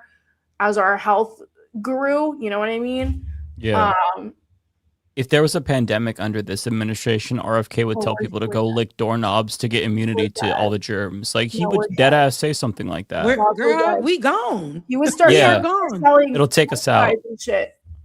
I mean, this man literally cut the dick off of a raccoon so that he could study it when he went back home after he hit the raccoon. Like what is the conversation here? Like, I'm sorry, the man who literally has a fetish for roadkill is going to lead us through a pandemic that is started by roadkill. Like, honestly, I literally here. We're not serious as a country for these type of, for this type of things to happen. We are, like you were saying, Ariana, we're cooked. Like it's not gonna be something. Baby, we ain't gonna make it. Marjorie Green was already talking about how ivermectin is a cure for hantavirus and how the vaccine would be poison. No, I swear to God. Yesterday? Some shit. Yeah. And so you take ivermectin for this, according to her, and the vaccine that they were working on in 2024 is poison. That's how she. I swear to God, I'll pull up the tweet. I swear to God. They on here playing already, and she already got fired, and now is she on her knees right now? Like, is she really trying to get back into the, because why, ma'am? Didn't you just free yourself, and now you're bringing back rhetoric from that man? Dog, honestly, yeah, we're super cooked. So I don't know what to say. Everyone get yourself a doctor, significant other. You know what? We're all gonna start. We gotta get down dirty. Everyone go on Hinge and find a doctor and is it Hinge or is it what was it? I heard that Bumble is the place to find your doctor. I'm not even on any dating apps. I'm not on any dating apps. You would never find me and my 35-year-old behind on any dating apps. I'm so sorry. I'll have to go in the streets. My man will come to me and find me. Okay, I'm not going out. I can't do it, girl. I can't do it. The dating apps is like literally no. I think I was on there early 2020. Found my man, but not on the dating app. But then went on for a little bit to see what was going on there. Same people. Y'all didn't find nobody. Like, why are you still here? Didn't update their profile, but very active. Like, no, girl, no, they can't find me. Okay, I have the Marjorie Taylor Greene tweet. So This is Guys, her page, I'm so right? sorry. Before we go into that, I really have to go. No, why are you? Have a good Okay, night. yeah. I just want to say, chat, thank you so much for the supers. I love you so much. Thank you so much. I read all of them. I'm so sorry I can't respond. I know some of you guys asked me questions. I'm super sorry, but I promise you I will go through them. And if you gave me any suggestions, I will take it. I promise. But I love I'll you guys answer so them too. much. Yeah, take care. It's nice seeing you, Ariana. The question about thank you. The question about Nyack, I have no response to that, and I say that you guys should probably say that too. It's a very convoluted question, so just don't answer that question. No comment. But yeah, okay. I love you guys so much. I will be back. Also, take care. For everyone that wasn't here, Chris Smalls is coming on the stream next week, and I will grab him by his shirt and bring him on here so that Nice. it doesn't happen. Please so do. yeah, it's gonna be a good stream. Oh my god, thank you so much for the supers, guys. Thank you so much. Oh, I did run into Omega Shenron Dragon too. In real life? Yes, in the street randomly. Really? Yeah, I swear to God, I was walking out of a bar and like someone kind of bumped into me and he looked back and he was like, "I'm sorry." And I was like, "No, you're good." And then he looked at me and he was like, "Are you Ariana from Leftist Mafia?" And I was like, "Yeah." He meant to bump into you, sweetie. Like, I'm gonna get it again. For See real, me. he did not see me. It was so dark, like he did not see me. He didn't see me, and it was like almost like a moment of like, "Wait, is that you?" kind of thing. It was really cool. He was so sweet. He offered to walk me to the subway station, but I declined. But thank you. I love. That's awesome. We love a man. Anyways, okay, guys. I'm sorry. I gotta go. I'm yapping. Okay. Bye, girl. All right, you're good. Get out of here. Get out of here. All right, take care. Bye. Bye, mama. So this is the tweet. So she retweeted this supposed doctor saying that ivermectin should work against it. I mean, big community note, of course not.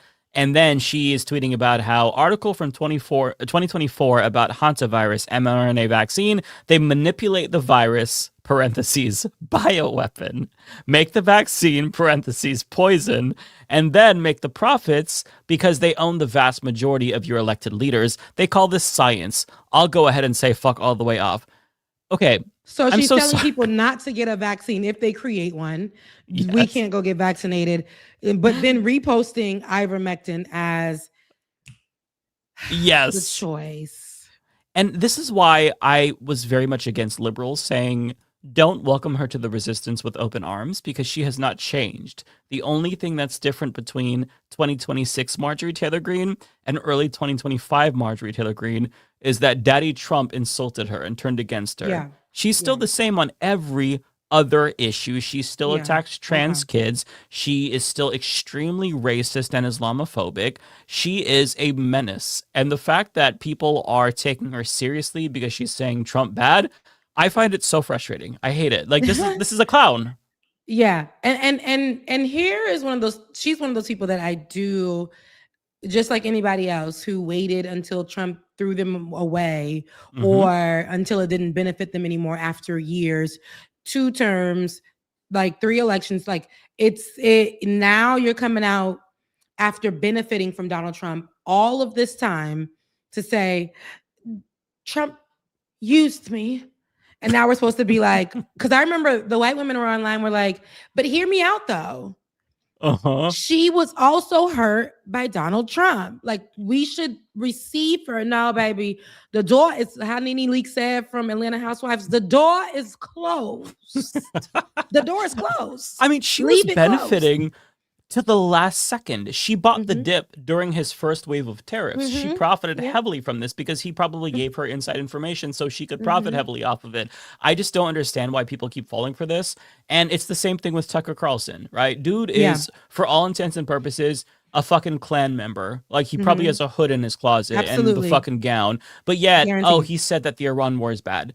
Okay, well, he was just in Trump's Oval Office applauding him a couple of months ago for kidnapping the president of Venezuela.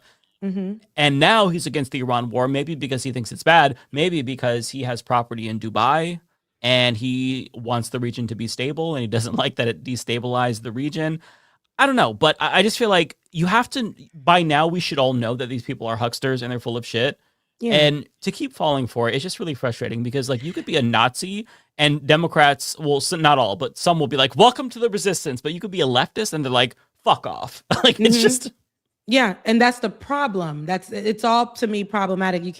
We have to be able to draw the line somewhere and say you can't come in. You can't. Yeah, what you did was kill off a whole bunch of folks that belong to us, that are good people, that are somebody's mother, somebody's father, somebody's working parent, or a working single person, or somebody who needed their medicine. You are responsible for a lot of this. The war that's going on, invading other countries, like applying yourself in this country over there, stealing these people's goods and all these other stuff. Y'all are responsible for this. And now you want to come over to me saying that you were used. You also, before you even got your opportunity to be living on Donald Trump's saggy ball sacks, you literally were somebody who you had a following on Facebook, utilized all those pages and brought together these Klan members, and nationalists, white nationalists, and to disrespect, and I forget which school shooting this was, but children died, and you said that it was a hoax. You got on there and you said that it was hoax. You led that conversation, dirty foot. Like, you know what I mean? Because I'll never forget when she was walking down the street in sandals and all you saw on the bottom of her feet was tar. You know what I'm saying? So, girl, I remember those days, Miss Ma'am, before you were sitting in your big home crying on national news. We remember those days. You led that. So you've always been that way. And there are a lot of other leaders who have always been that way. People, and I'll say it from my side of the tracks. You don't see, the problem is with people too, especially in this space. We don't have real people who dig their feet in the sand and be like, y'all not gonna shake me. I'm not moving. You got people who are like, well, that's Snoop Dogg. Well, that's Nelly. Well, Candace is, she's black and she's getting attacked too. I mean, like Candace is, the clock is right. What they said once a day, something like whatever the white folks say. Like, y'all don't like the messenger, but the message is right. And it's like, this person is responsible for a lot of hurtful rhetoric that has spread similar and in style to the man that she talks about every single day, Charlie Kirk, which is very hurtful and brought together people who were willing to do or threatening to do harmful things to Black people, to want to go back to segregation, disrespecting Black women. I can never trust you. I don't care if today you woke up to say that Jesus Christ is good. And yes, he is. You couldn't even say that on that show that you went on. And yes, he's good. But ma'am, I will not trust you. You can't pray for me. You better get out of my way. Like those type of things. You can't sit here and trust these type of people. That is our problem now. White women are just like, well, Marjorie went through such a traumatic time. And because she went through this trauma, maybe we can learn from her and maybe we can, let people in, and we have to have good hearts as human beings. God ain't tell me to do none of that. I just got to stay Black. So Rebecca, you're telling me that you wouldn't necessarily fall for Russell Brand's sudden pivot to Christianity all of a sudden now that the rape charges come up? Okay, I got to ask you, did you see that clip of him on Piers Morgan where so Pierce asked him, because he was going to court, right? And he had his Bible in hand. And Piers Morgan asked him, what's your favorite verse or something? And 2 minutes, he could not figure out what the verse was. Performative. I got to find it for you because Please find it. I feel like you would appreciate this more than anyone. It's so fucking funny. I need to see it because here's what we call performative. These losers, especially on people who are former MAGA or leaning into MAGA or have done something so nasty and wicked, let God do the thing. My name is not Jesus. I don't got to do nothing for you. I'm going to judge you right up on this earth. I'm going to call you out. I'm going to call you everything that you are. You know what I'm saying? Like you're a rapist. You're all the things that God don't, he's not respecting that. He may be able to forgive you. Okay, I guess, but not me. I'm here on this earth. I'm going to call you out I'm going to be outside your house. It's the same thing like Diddy, right? Like they all do this shit. Okay, this is the clip. I'm pretty sure this is the clip in question. So you just, I don't want to give anybody any preface. You just have to watch and see what happens. It's fucking incredible. Okay, let's watch. Can I go back to asking you a question about your Bible? Yes, if you want to. Thank you. Was that the one you took into court? You're the very one. Okay. What was your thinking of taking it into court? And what you were seeing, looking at some passages, what were the relevant passages for you? All right. Thank you for asking me. Thank you. That didn't hurt, did it? A little bit. It was this from Isaiah. You're right. Brady says, Isaiah. Be chilled. Right? Thank you. Sometimes I lose the chill. They're so full of shit. It's pretty.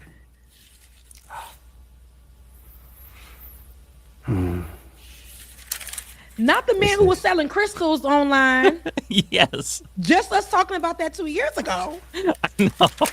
They don't like that, do they, in the old gallery? But this is so uncomfortable. You said it's a hired spot. I'm cringing.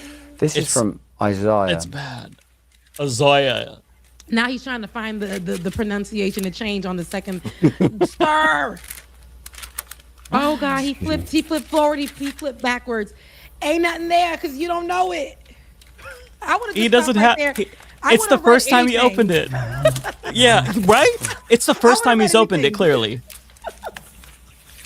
Oh, he's fumbling. Oh, he's 10 pages. It's Pierce. Pierce is letting him, like, just giving him the rope to hang himself. It's so fucking hilarious, but it's so uncomfortable. Look at that face. Oh my God. That camera one, like this man don't know. Oh. He ain't gotta, y'all. Can we cut to commercial? The verse that I was looking at that day was not this. I can't actually find the verse that I had that day. But this is good enough. Oh God. This is from Isaiah 12. Oh, I really wish I would hear it because trust me, I can tell when somebody ain't don't know what's going on. You reading Isaiah 12, but do you know what Isaiah 12 says? I would have you're an actor, sir. I would have chosen one on the page, whatever I flipped it to, and read it with power and just made it apply to my situation. So you flipping back and forth for that was a long time. You didn't know. You didn't have the answers. And he didn't even have the confidence to just pick a random verse, like you said, and then try to interpret it and try to ascribe meaning to it to him, because he very clearly is using this religion. Absolutely. So people are going to be more sympathetic towards him. Absolutely. And you could just tell, like, every single person that is actually a Christian, they will tell you a verse like that. John 3:16. Like, they have them memorized because they actually mean something to them. But when it comes to, like, Donald Trump, it was funny. So I went back and I pulled a clip of this on my show when he was running back in 2015, 2016. Somebody asked him, because they said that he said he was a Christian, right? Yeah. And he's like, or he was asked by the host, what's your favorite Bible verse? And he says, I like all of them. And they're like, well, what's just one that you like? He's like, all of it. They're like, do you like the New Testament, Old Testament? He's like, everything. It's all good. And it's like, bro, if you know, then you know. And he doesn't know. And if you're going to use it, right, to maybe go, listen, all of the AI is at your hands, right? Yeah. Just like I have it on my phone. Quickly, get in there. Something like, if you're going to lie like this and use the Lord's name in vain, because something's going to happen to you for doing so. Maybe it's going to lie on people's religion and it's exactly what MAGA has done. If you look at a lot of the pastors, Paula White, who, was praying to an African spirit that one day and started speaking in girl, you don't even like Black folks. Why are you calling on African angels? That's very weird and strange. But they do stupid stuff. They she started like calling on African angels, and but your party and folks do not. This was years ago. It was that same lady just compared Trump to Christ like a couple of weeks ago. You see, and mind you, back when I was younger, Paula White was very respected. But I'm like, y'all respecting these people, and even back then, what we know today out loud.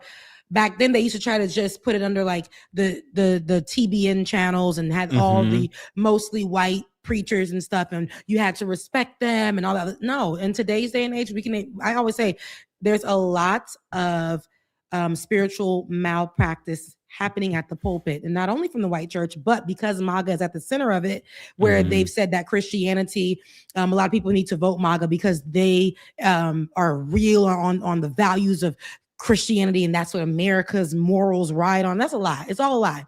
Because when you ask these people, about a lot of different issues and where they're finding it in the Bible, where the Lord says X, Y, and Z, but then you challenge them on how they're living their own lives. But you can find where the Lord is saying, you can't do this, and you doing that. You can find that. But all of a sudden they're like, all that other stuff. You can't speak on that. And then you mentioned Diddy. I said this, I called this, we talked about it on the show before he even was, in jail.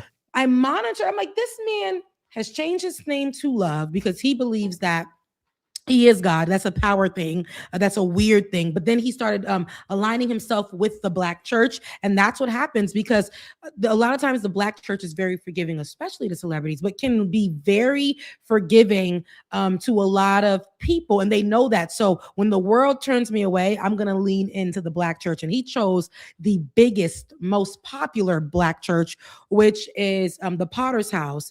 And, Pastor Jakes, and that's one of the biggest churches. TD Jakes. Yeah, I've heard of it. Yeah. Yeah, and so with that, he leaned in. He made that his mentor, and would be at TD Jakes' house, just all the things. And I said, "Oh, this man's about to get into some trouble."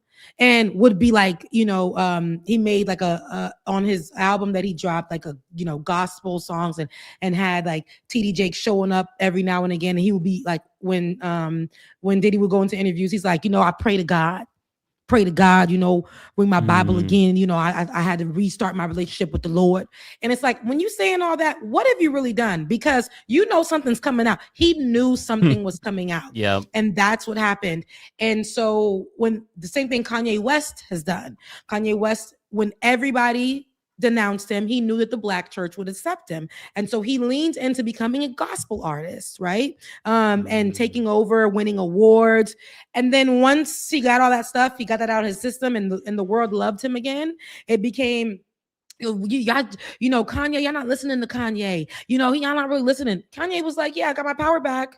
I'm going out naked with my wife in the streets. I'm going to put swastikas on things. I'm going to go back to the person that, the world denounced, but I just got my, my forgiveness from the Black church. And then he threw the Black church away and that choir that he created and started doing things that are against Black folks, against LGBTQIA+, against, all marginalized people for real. And that's how quickly we start to accept. And it's not only the Black church, it's once the Black church accepted him and he became popular again, the world did that. And the same thing with Diddy. The world started to be like, well, we don't really know the full story or this and that. No, that's a monster. Yeah. That's a monster. That person. Now, it's not my place to say, God forgives. For me, I'm like, God forgives, I don't.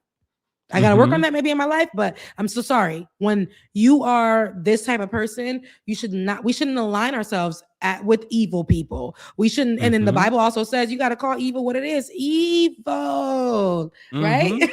Well, it's so exploitative too, because they are trying to they don't care at all about religion. I don't even know what they believe internally. They're probably atheists, right? But they're very clearly using it as like cancellation insurance, just so that way if everything falls out from them, if the bottom falls out from under them, they at least have like the religious group that will accept them. And that's like their entry point back into society, since, Christianity is so popular in America.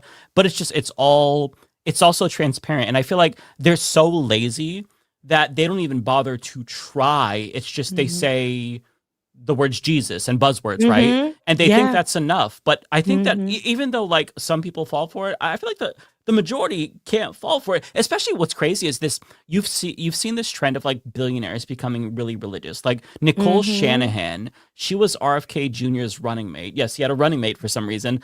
But she released, I can't remember what it was that she was talking about, but she released this like 2 to 3 minute clip on Twitter of her talking about religion, and it was like some judgy bullshit about the left and whatnot.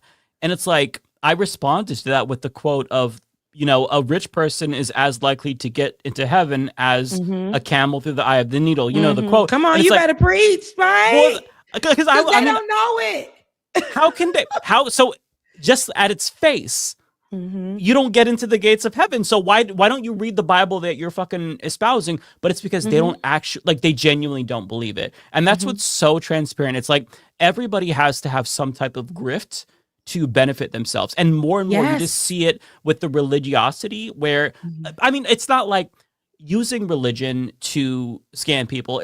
It's a tale as old as time. But lately in like the new social media era, in the Trump era, since people are realizing that they can't survive scandals as good as Donald Trump, they need something else to help them weather the storm. So if they ingratiate themselves with like the right, oh, I got canceled too, or like religion, a particular group, then that's how they think they're going to be able to get away with it. Like Russell Brand, he thinks he's going to be able to get away with rape. He's gonna. You can't. I'm so sorry. The Lord doesn't like it. The Lord, y'all sit here and try to make all these excuses. And of course, the Bible has very problematic places. I know that a lot of religions have, to me, sketchy things, but the God that I serve himself is a forgiving God, but also there are things that he hates. And those, to me, actions are things that he hates. Y'all walk around as evil people. You call evil. You ain't making it to heaven. You out to me. There's a place for you down there. I'm just saying. Now, is that my business? It ain't mine. I'm worried about my life, but I will not sit here and say that because I am Christian, I should look the other way when people are preaching on their pulpits things that are abusive and dangerous to the rest of the world, the people, your own congregation. People hate when I'm Black, and they hate when I talk about Black preachers. But no, I called out Philip Mitchell, who I did a whole video on it, and a lot of his congregation. He's a big up and coming pastor here for Church 2819. I didn't like that he used his platform to discuss his encounter with a police officer. I'm like, he should have went to therapy for that, because now what he's doing is sitting on people's stage saying that Black boys are disobedient, not that cops deserve, not that cops are literally targeting Black boys, but Black boys are disobedient. Meanwhile, his story was a great example of how cops are targeting Black men and Black boys like you, sir. You did nothing, and the cop turned around and put a gun to your head. And wait, he spun that as like a cops are good story? Yes. And how do you spin that as a cops are good story? Right. I put the whole clip in my essay about it, my video essay about it, only because people would have said it never happened. And it was a lengthy clip. So it was like, it was there. So it was more than one sentence, two sentences. He really was giving the whole story. And I just saw somebody, again, who was doing spiritual malpractice. Mind you, I was loving his stuff before, but then I said, let me take a pause here. And also when Charlie Kirk had passed away, a lot of the Black preachers that I have associated myself with, or my former pastor who was in a big drama with over there at that white Klansman church, Hillsong. And when I was in New York City, I know that. That's when he was brand new there when I was living in New York, and he was my pastor. And he was one of the first people to come out and be like, oh man, Charlie Kirk. But then at the same time, I saw like Ty Tribbett and Philip Mitchell and Kirk Franklin and all these other people. Kirk Franklin too? A lot of them just came out with, because it was all over a difference of opinion. Come on, y'all. And then I'm thinking to myself, y'all want to, and they all dropped it at the same time, which tells me, like, do they got a group chat that's saying this? Like, what's going on? Everybody came out with the rhetoric of a difference of opinion when the information came out that it was not based off of a difference of opinion when it came to what they were saying, the left and the right, but it was within house. It was all they people. That's how that man done passed away. Y'all need to talk about gun violence, the very gun violence that he was saying that people should be armed, that Black folks, shouldn't be with jobs, that Black women were this and that I think it was like Black people should be, was it lynched or something he was going to go around saying, that he was preaching these type of things. And we're talking about Charlie Kirk, mind you, man of God, right? And then you have these people who are that look like us, but Charlie Kirk was speaking against people who look like us. And y'all sat on y'all mics to say, sad. No. And we have to, and I'm like, this is problematic. We can't sit here and act like the current administration is not the current administration. We can't sit here and say that this current administration playing God is a Christian act. We cannot say that. The way that they're going into other countries, there is no reason, just because religion is different, that we can look at what's happening in Iran and say that's okay. There's no reason that we can say that the way that America talks about Haiti, that what's happening to the people of Haiti is what they deserve because how they treated their country, when we know it's infiltration from the U.S.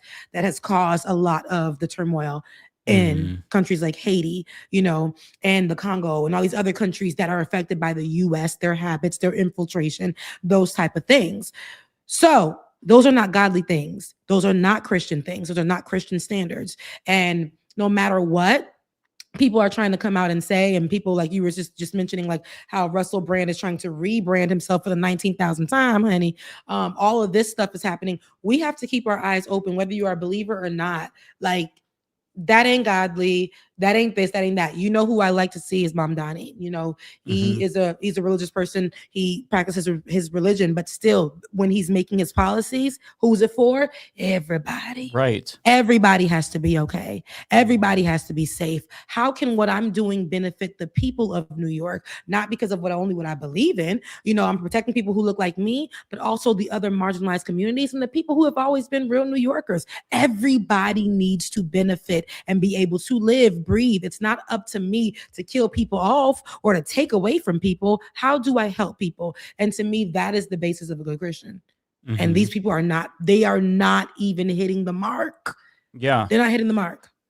So. Yeah. It just, I get so pissed off that people whitewash terrible people for they're looking for reasons to just like, I guess, erase their guilt, because you can concede nobody wanted to have Charlie Kirk or watch Charlie Kirk get murdered, but to say that, oh, well, it was a difference of opinion. Listen, a difference of opinion is like, hey, do you think pineapple belongs on pizza? Not, do you think that the United States should be a white ethno state?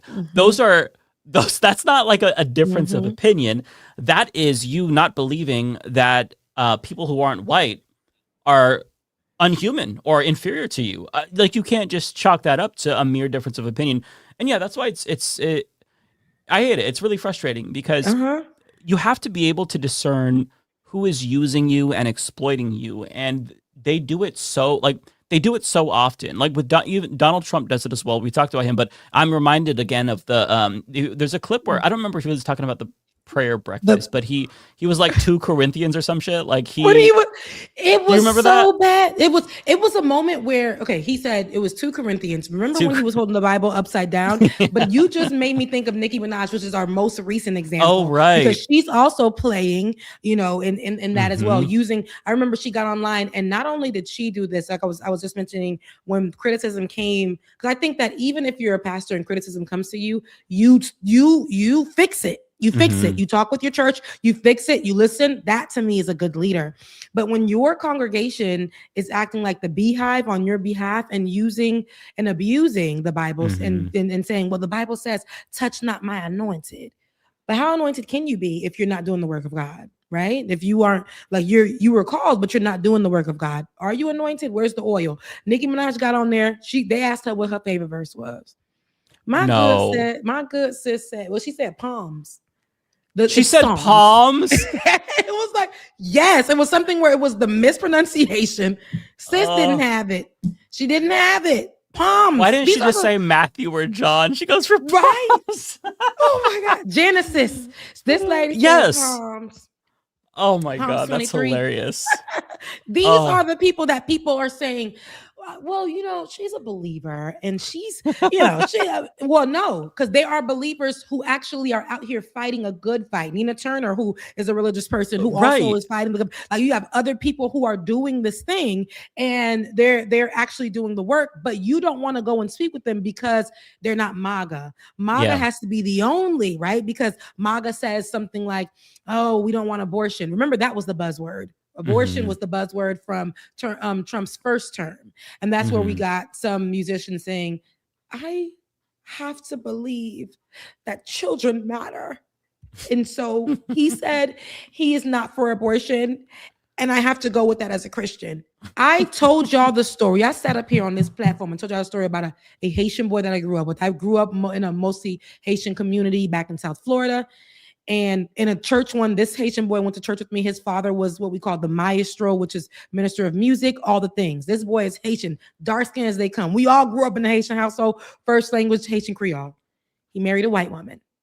She's also in the church, but she comes from those churches, right? Those, you know, Hillsong, MAGA. Mind you, I went to a Hillsong church myself, you know, whatever, when I got older. But they did a video last year. They go to one of the churches that preach God said that Donald Trump is going to be president type vibes. Oh, no. And they did a video. They were walking in the video. I got in their ass under the comment section, but they were like, he's like, we just did our vote, and she grabs her phone as they're walking there, pushing their baby in the stroller. She grabs the phone and said, no, tell him who we voted for.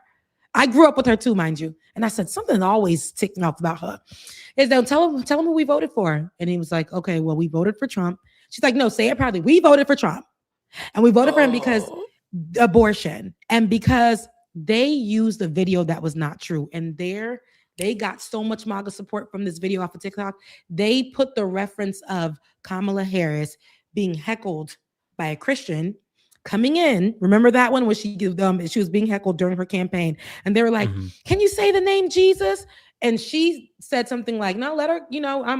I don't." Something where she basically said, "I don't speak to we're not." Oh, I'm speaking or something. I remember. Yes, it was for Palestinians that she responded to. I didn't know that they replaced it with that. So they said that, this person came in and was saying, "Can you say the name Jesus?" And she said she wasn't gonna say it. And I'm like, where did they get this from? I corrected them underneath the video, put the actual video in there with the actual captions, and I said, "What can you say to this?" And I said, "Shame on you." I'm about to say his name. I'm like, shame on you, because you actually, grew up in a Haitian household, and you know what Donald Trump is currently doing to Haitians. You have children who are half Haitian, and you're living in a time where you think that you're going to be in a bubble, and you're saying the only issue is abortion.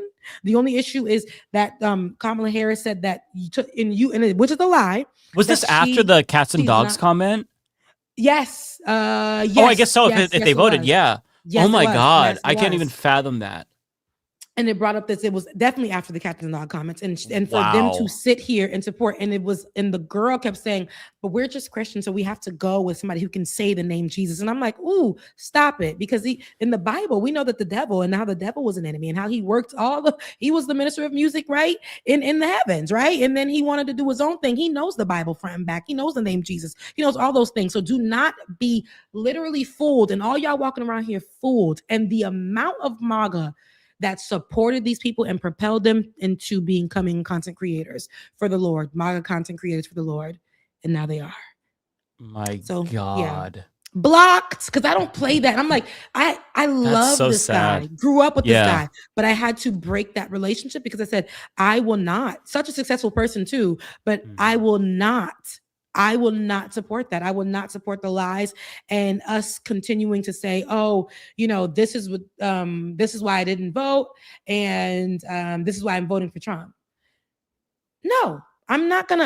I refuse to sit here. I don't care who you are, brother, sister, friend, in between. I'm so sorry. I'm calling you out every single time. That is the problem, I believe, Mike, with where we are right now on the left, the Democratic, the blue, whatever people want to call it. On our side, is just given y'all not ready to protest like them people back in the day. Y'all not ready to really say, I can't mess with you, and not make it a viral video, but actually stand 10 toes down in it. Yeah. We're just not ready for that. It's too much, because it's like, well, but man, no, what they're doing is hurtful. What they're saying is hurtful. What they're for is hurtful. How they're preaching to millions, thousands of people is hurtful. How they're taking the word of God and flipping it into something to weaponize is hurtful. How they're telling people of other religions that they are not gonna, they don't deserve to live. That's hurtful. How they're telling people who may have to get an abortion, that they're gonna go to hell. They decided to, have the freedom to go get the procedure done, and people who are still able to do so in the States, you're going to hell, you're going to jail. Meanwhile, all of those politicians have either slept, paid for an abortion, been a part of things in the Epstein files and cases. I also went to school with a girl, because this is how long I've lived. I got trauma in my life. I went to school with a girl who was telling her testimony about how she was a part of the Epstein situation. Right? Damn. This is all stuff that I've lived, am living, or have people who are a part of, all the things. I've seen it, and I can't sit here and play just because we Christian, we gonna be friends. So I'm gonna call you out. I'm gonna tell you that no, your pastor is on some BS. People hate when I say this and say, well, I'm not welling anything. What he said, stood 10 toes down on it, and told you to try him. And because he said it and told you to try him, he gained so many more MAGA supporters. It got stronger. Yeah. It got stronger because everybody on the other side said, well, I just go to church for church. No, No, because we're being affected even in the church because they're weaponizing Christianity. Yeah. They're flipping it. So I don't play that. We got to call it out. Yeah, yeah, and so on that note of like the churches, it's funny. So I won't name the family member who's MAGA, but they've always been. So they're a newcomer to MAGA. So they joined after, I think. So it's around probably 2024. So I'm sure that they voted for Trump in this last election, right? Went to church always, evangelical. Yeah. You know the type, white evangelical, just to put that in perspective. So the only time that I can remember in my entire life that this person acted like a normal human being was when they went to a black church. They went for 4 months. And they were the most non-judgmental, most normal they've ever been. And it's funny because the juxtaposition between that and when they went to their regular white church, just because it was closer, right? So it's just more convenient. They didn't like leave for, at least as far as I know, there's no dispute because there's disputes with them, with everyone. But the juxtaposition is crazy because it really highlighted to me how ingrained like the white supremacy is in these white churches, like these evangelical Trump supporting churches. Because as soon as the election rolls around, they go full steam ahead with MAGA, back on the judgmental bullshit, attacking our trans family member, like just all the boxes checked. It's so wild to me. And so, yeah, it's sad, but I had to point that out because it's funny. It is a difference. And it's funny because, I feel like now, and nobody can tell me otherwise. And like I said, when Charlie Kirk died, a lot of these major churches it was very similar to what the MAGA churches were putting out. And it was this rhetoric, the same rhetoric I told you about, and mind you, I didn't like what I saw when I didn't like how Charlie Kirk was murdered. I didn't like any of it. That seeing it messed me up. But does that make me say that Charlie Kirk did not say what he said? Does that erase all those things? I'm so sorry, friend. I'm not going to make up some lie about this person. I'm not going to make this person Jesus Christ Jr. I will not. No, I'm not doing it. So like it's almost as if they're influencers for MAGA, and it goes to the black church and the white church. Because why did y'all all have the same script? Timed. All y'all was saying the same thing at the same time, including Donald Trump was saying the same exact thing. Why was it all mirroring? Are you guys being paid? Look, because I'm like, are you guys being paid? What's going on? Are you in it to help people win souls to go to heaven? Are you or are you in it for a check to buy that jet or to do this, to become the only name that people know when it comes to church, when there are little churches all through the communities that are doing things for the community, that are helping, that have benevolence and have all these things for their communities, but your church is the only one that people should know as some kind of cult. Absolutely not. Something's going on. Something's going on. I'm telling you, they're getting paid. I think you're absolutely right. And well, you know what? Ashley St. Clair, Elon Musk's, she just had a baby with Musk. I don't know how long ago. The ex. Yeah. So she just put out a video talking about how they're all in the same group chat and how she did a follow-up, I think, and she either insinuated or directly said that these influencers that you see, they're getting paid by politicians to spout talking points. And so it is as it seems, essentially. She basically confirmed our suspicion because it looks like it is. They all tweet the same thing in unison. As soon as the last assassination attempt, which, by the way, your commentary on Like It or Not was hilarious. As soon as that happened, did you not see all the fucking same MAGA people tweet about the ballroom? This is why we need the ballroom. Yeah. It's like, they just all had that epiphany at the same moment. I'm like, yeah, so, and it's so funny because I was here with my sister. She's been helping me move, right? And I said this on Like It or Not. I'm like, I woke up from my nap and I'm like, girl, just 5 minutes ago was a shooting. I woke up from a nap when I found out too, by the way. Because we was tired. The world is tired. I'm like, it was a shooting. And my sister was like, oh my God. And I'm like, nah, something crazy, because why is there a full article and it's been 15 minutes? Now we're 15 minutes in, and there's a full article with details about they just finished a salad, you know. And for me as a journalist, breaking news always gives bits and pieces. You're not getting a full laid out story with automatic shots and you know, and all. You're not getting those immediately. You already had a package that was set up. There's video. What? I'm like, this is insane. Then I'm like, nah, Melinda, something, because that's my sister's name. I'm like, nah, Melinda, something is going to come out in a few minutes that Donald Trump says this happened and this is why we need this. She's like, no, I don't think so. We got to make sure everybody's safe. I'm like, girl, nah, he was in the room. He's literally talking. People are talking from him. People are laughing. Now we're 20 minutes in. People are keying. Oh, nah. No. And then boom, this is why we need a ballroom. I said, yo, a ballroom. And what is... I don't know, just going through everything in my head, there were so many moving parts about that moment. But the fact that still after that happened, the most important news was that Klay Thompson cheated on Meg Thee Stallion.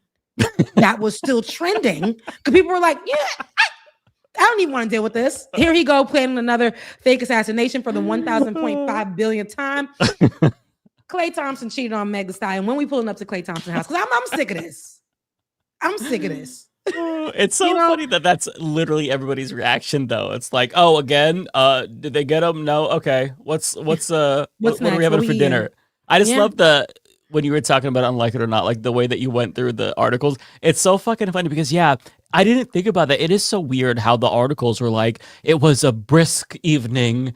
We had our delicious salads with ranch dressing. I'm like, and what? The evening was just lit up with joy and happiness. Like, bro, why is there so much superfluous bullshit? Get to the actual details. It's so strange. And I didn't think about that until you said it and made me laugh because it's like, that is true. Why do I know this? Why did I know what time it was? What you smelled in the air? Why do I know? Why do I know this?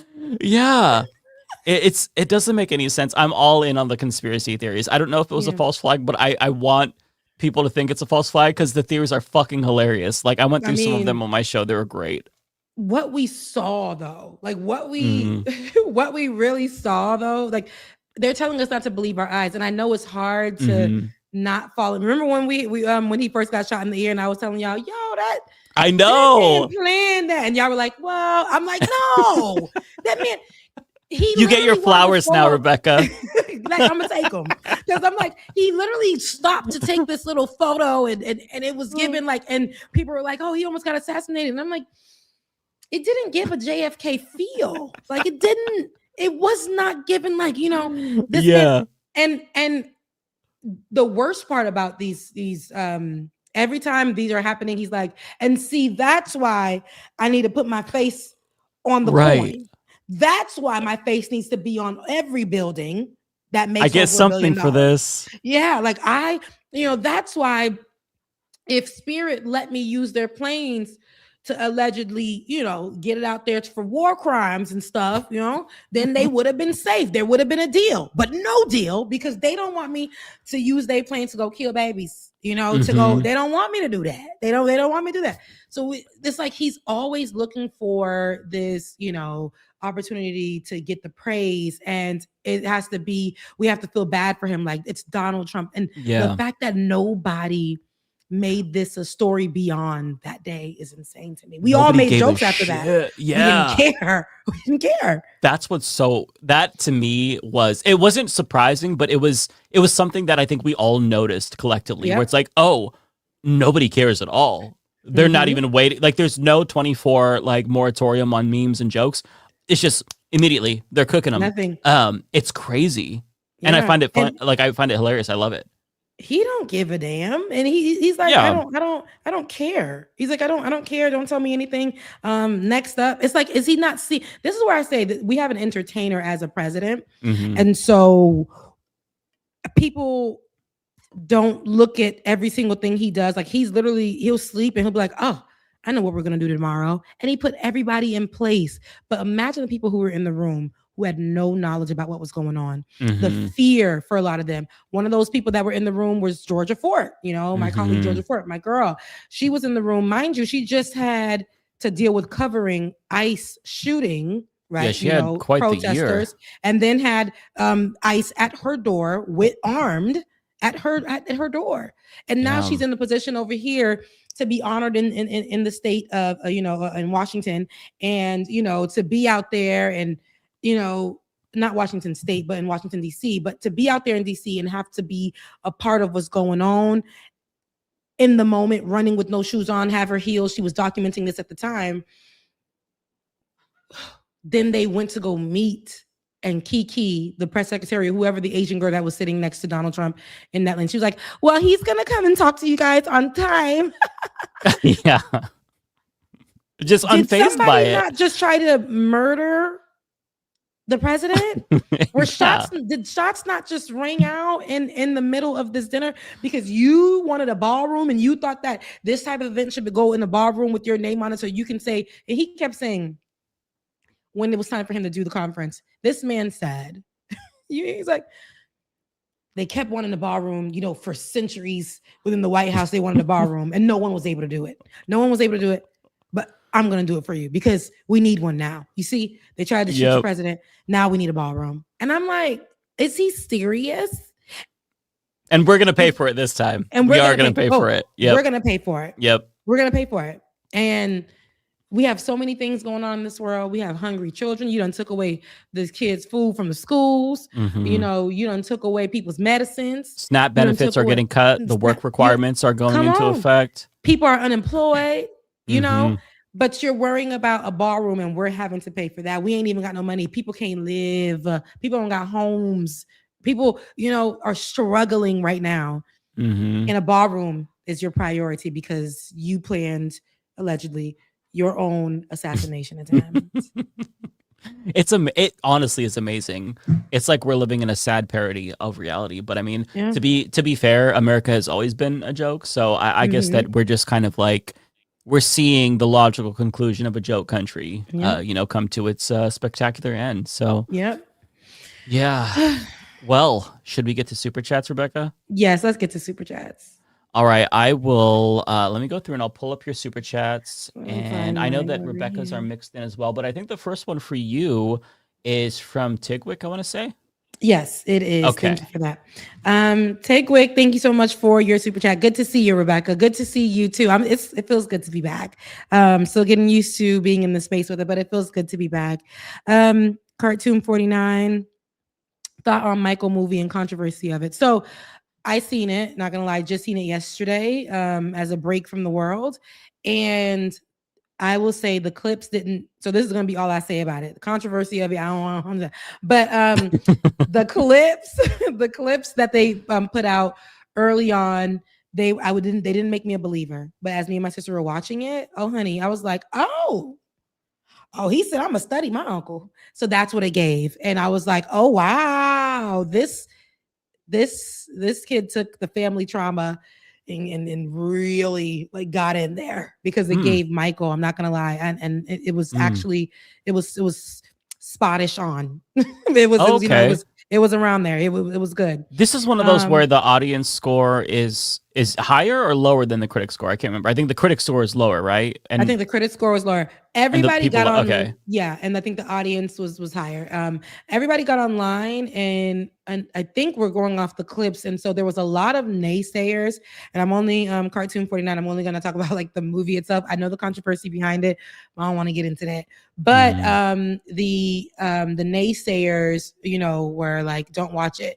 Now, if you listen to those people. If I listened to those people, I would never went and made myself a believer as far as the acting of his nephew. It was really good. Like, it was like, dang, like you. Oh, that's his actual nephew playing him. That's his actual nephew. Oh, I didn't actually know that. Jafar Jackson. Mm-hmm. Oh, shit. I didn't know that. Wow. Yeah. Okay. Huh. And so it made it, I was like, okay. And it actually came out really good. It actually showed different aspects because, in the 15-hour American Dream, the Jackson 5 movie that comes on VH1. They used to I watched that as a kid. My mom loved that shit. Me too. Oh, yeah. Listen, we know it. Go to bed, Joseph. We know that. We know that part so much. But it's like it was less about Jackson 5 and more centered on Michael Jackson. So it moved a bit quickly. It gave like a little bit more detail in some of the moments. So it ended in 1988. Spoiler, it just ended in 1988, so there might be a part 2. But I will say, his sister wasn't involved. Janet wasn't involved. But the family still rolls off of, even though there's like a lot of trauma. Jafar's has brother cousins. Literally, I believe his mother married another Jackson brother. It's really weird. So there's trauma there. So that's controversial, but there's trauma in that family. So I'm like, but one thing about it is they still find a way to kind of like be like, we got to stick together in some way, because although Janet wasn't a part of the movie, she opted out. LaToya was still there for her birthday. Janet's birthday is coming up. LaToya was at Janet's house for her birthday. So they still hang out, they still do the Jackson thing. It's like, you're still my family type vibe, but I don't like the way you moving. They still have that, and yeah, kind of like Michael, I guess, had for the family, couldn't stand his dad, but kind of still had the love for the family, kind of thing. And but there's trauma there. They need to go deal with that. They need to go sit on people's couches. Like, y'all got kids who's coming from trauma. Y'all built more trauma. It to me, I'm like, damn. Yeah. You got brother cousins. That's not weird to you guys. Yeah. Weird. That's a mind fuck. It is. But it was a good movie if you guys should watch it. Or not if you don't want to. But Nintendo Gaming Channel 007. Thank you so much for still being a member all this time, even though I was in my own little hiatus. MAGA gerrymandering is modern day segregation. Literally. You guys, what's going on with the redistricting and all this other stuff? My heart breaks in Memphis and how they literally depleted that all black district. Oof. Yeah, they're doing that today. For those who haven't seen, I had some clips pulled up earlier that I was going to talk about, but yeah, there is one of the lawmakers, Justin Pearson, gave a really, really good speech. And the other lawmaker, oh my God, I'm blanking on his name, Justin, he burned a Confederate flag on the Tennessee Capitol floor. So I love that they're fighting really hard, but it sucks because they are just two voices. And there's also, oh my God, there's a video of one of the white lawmakers that somebody had recorded laughing as they were, as I don't know if it was the speech that they were giving or the protests that were breaking out, but they were laughing, like just sitting there laughing because people were mad that their voting rights were getting taken away. Like that should be on every single advertisement for Democrats, like just to show who Republicans really are. Like they need to capitalize on that. It's so evil. And they're evil. Like, straight and they look evil. at this and they're laughing and they're doing. I really hope that there is some pushback by law for this, because there's no way that this is lawful. And I know even, states that I am in the state that I am from, Florida and Georgia, they nasty work. They're going to be on that. And we're, and they're doing that now. And it's always been a form of voter suppression and vote. This has been historical. This is the way that they move, especially in states like this. But to see that, that I've seen that people are finding joy in this, and you see that they went and the FBI raided the woman's office, right, just because she was fighting back. So imagine, right? And she's a senator. She's a state representative. And they went in and basically trying to scare her. So we don't know. Anytime somebody does something, these Republicans are like, "Oh, you think you could do something to us? Let's use our power to make sure we get you the hell up out of here." Because you're not, you want to get on the mic and you want to act all high and mighty against us and call us this and call us that and call us liars and call us evil. Yeah, we'll show you evil. And they get away with this behavior. And this is what we're going to see more of. They want to silence Black voices and make sure that we never have any power. Those little bits of pieces where it was majority Black, though. Imagine how much time it took for people to fight to get that part of that piece of the pie, that 2% of the pie. Just erased like that. Exactly. Just erased. Right? And it's crazy because with regard to Louisiana, which was where the original case had popped up.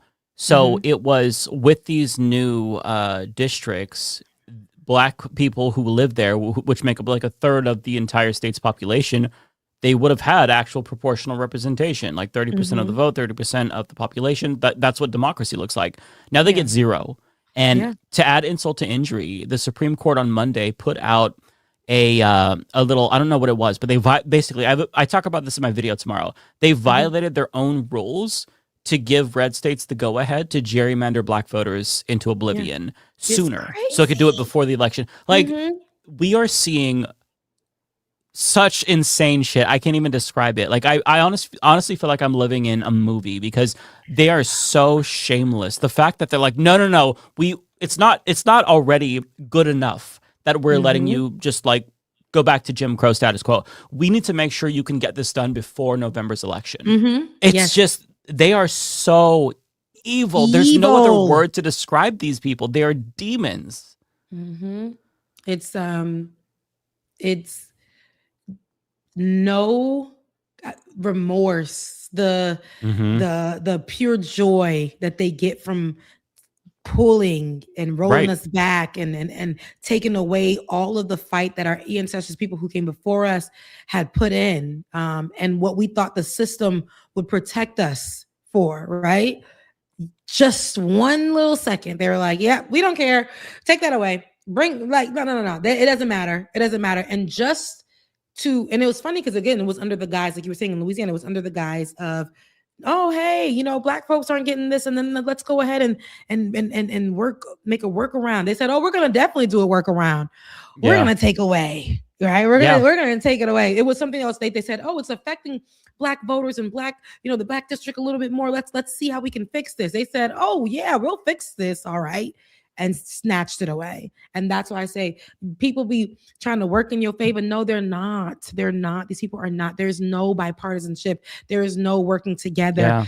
We have to stand in these people's face and call them out and say, you're not trying to help, so we're not going to give you the access. We'll be fighting for it. And then the people who are speaking out or have the state representatives or the leaders, local leaders that have spoken out, they've been attacked. Seeing that immediately, a woman who spoke out, you getting raided immediately by the FBI. And no charges whatsoever. Mind you, Fox is on the scene. Breaking news, but the only breaking news where it's coming from, Fox happens to be on the scene at the raid. And nobody else. Strange fruit. We need to, honestly, I think that the only way to respond to this is for Democrats, like if they still run these states, they need to go through and disenfranchise every single Republican voter in their state, every single one of them. In Oregon, we've got only one Republican district. Wipe it out. Sorry. But if they want to play dirty, we have to play dirty too. It's a race to the bottom. I don't want this. But Democrats, to their credit, supported national independent redistricting, so that way there was no gerrymandering.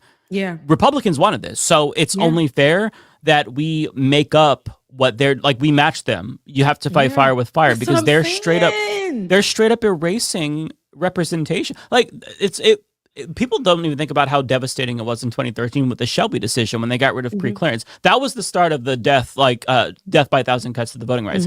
But what they did just now, like, I don't think people understand. Like, there's some, there's Black Voters Matter. There's also Fair Fight Action. They did an analysis and they said, like, it's a possibility based on how many seats are going to be lost, like 30% of the Congressional Black Caucus, 11% of the Congressional Hispanic Caucus. Republicans could take control of the House for a generation. Like, that's how significant this is. So if Democrats don't actually go and like gerrymander, like tit for tat, and do what they can to get rid of all Republican districts, like, we're just done. We're done. It just, I don't know. It's so hard to communicate just how devastating this is. I know. People are in tears, rightfully so. The pain, because if one state gets away with this, we know that this is not there. Everybody else is going to follow suit. They're going to find ways to go in. And like you said, it started in Louisiana right now. And it was such a quick. It was literally quickly. It didn't take anybody else to know. They're like, oh yeah, we gonna do that too. Oh yeah, me too. We gonna, yep. And then these changes overnight, just like that. Taken away. If we do not, especially our leaders, if our leaders still try to ride the fence and Cory Booker this thing and, you know, like this, we don't need that type of vibe. We don't need y'all to performative anymore. Like we're moving past that. I don't need the viral clips of you rolling your neck in an interview talking to Abby Phillips. I don't need none of that. We really have to start. Y'all got to start leading the way, listening to people who are outside telling you what it is. Still, like, tell us, bring us together. We're gonna fight. We're gonna do this thing because that's how we got here in the first place. I know it's scary, right? I know it's really scary because a lot of people are risking their jobs, their lives, and all these things because we're choosing to fight. What I don't like is I don't want to just be doing these things just to say I went to this protest. I don't want to do these things. Like if people are serious, I'm outside. Right. But if we just doing the same things that we've been doing for the past 8 years and it's not really working, but it's making cute for content or it's doing that, we're not getting anywhere. If we're just wanting viral moments, we're not getting anywhere. We really have to, like, our people back in the day was doing sit-ins, baby. They were getting shot with water hoses and had dogs sicked on them. And everything they fought for, gone like that. It's just, so, I can't even, like, I'm just, it's a lot. Yeah, it's fucked up. It is. And moving forward, I don't know, like you were just saying, we don't know how to verbalize it. And I don't think it's because we don't have the words. We've already said the words time and time again for each event that we've covered or that we've had to sit through or that we've had to take breaks from so that we can come back and speak to you about the next issue. It's kind of like, what do we do from here? Where do we go from here? Like, that's just, I get it. I get where you're at. I do. Yeah. I don't have the word because, like, the words that I have, they don't capture the moment. Like, it's outrageous, it's ridiculous, but that just doesn't suffice. Like, the moment is indescribable. You know, I won't be able to have the words until I look back. Like, holy shit, I can't believe all that shit happened so quickly. Yeah. Oof, Lord, like, really protect our minds in this moment because, baby, I'll be tired. Like, we burned out a million different damn times doing this work. It's tiring and we're still just in the beginning with Donald Trump. I know. I don't even want to think of that. So crazy. Anywho, Prairie Fire. Thank you so much for your super chat. This donation will be able to purchase a cold half of a rotisserie chicken at this point in 2027. Baby, I'm telling you, everything is expensive. We're headed for the worst case scenario on fertilizer. At least you defeated MAGA Jesus for us. And I'm right, because listen, MAGA Jesus, that's not my Jesus. That ain't my Jesus. And I got hands, okay? I got hands for MAGA Jesus because they wanted to be Charlie Kirk so bad. They want us to praise and serve Charlie Kirk so bad. Donald Trump put himself in Jesus' way. Oh, we didn't even talk about that. Yeah. Oh my God. That's some crazy shit. No, he was a doctor, Rebecca. He was a doctor. You're trying to say he was a doctor healing the sick. And you ain't even that. It's amazing. I know. You just cut healthcare. You cut Medicaid and you're a doctor healing the sick? What? And I just can't get over it. And people really are like, oh, we see it. I see it now. He really was just portraying himself. He said he was a doctor. With the demon in the background, by the way, like the horned beast. That's so appropriate. It's like, yeah, that's honestly, that's fitting.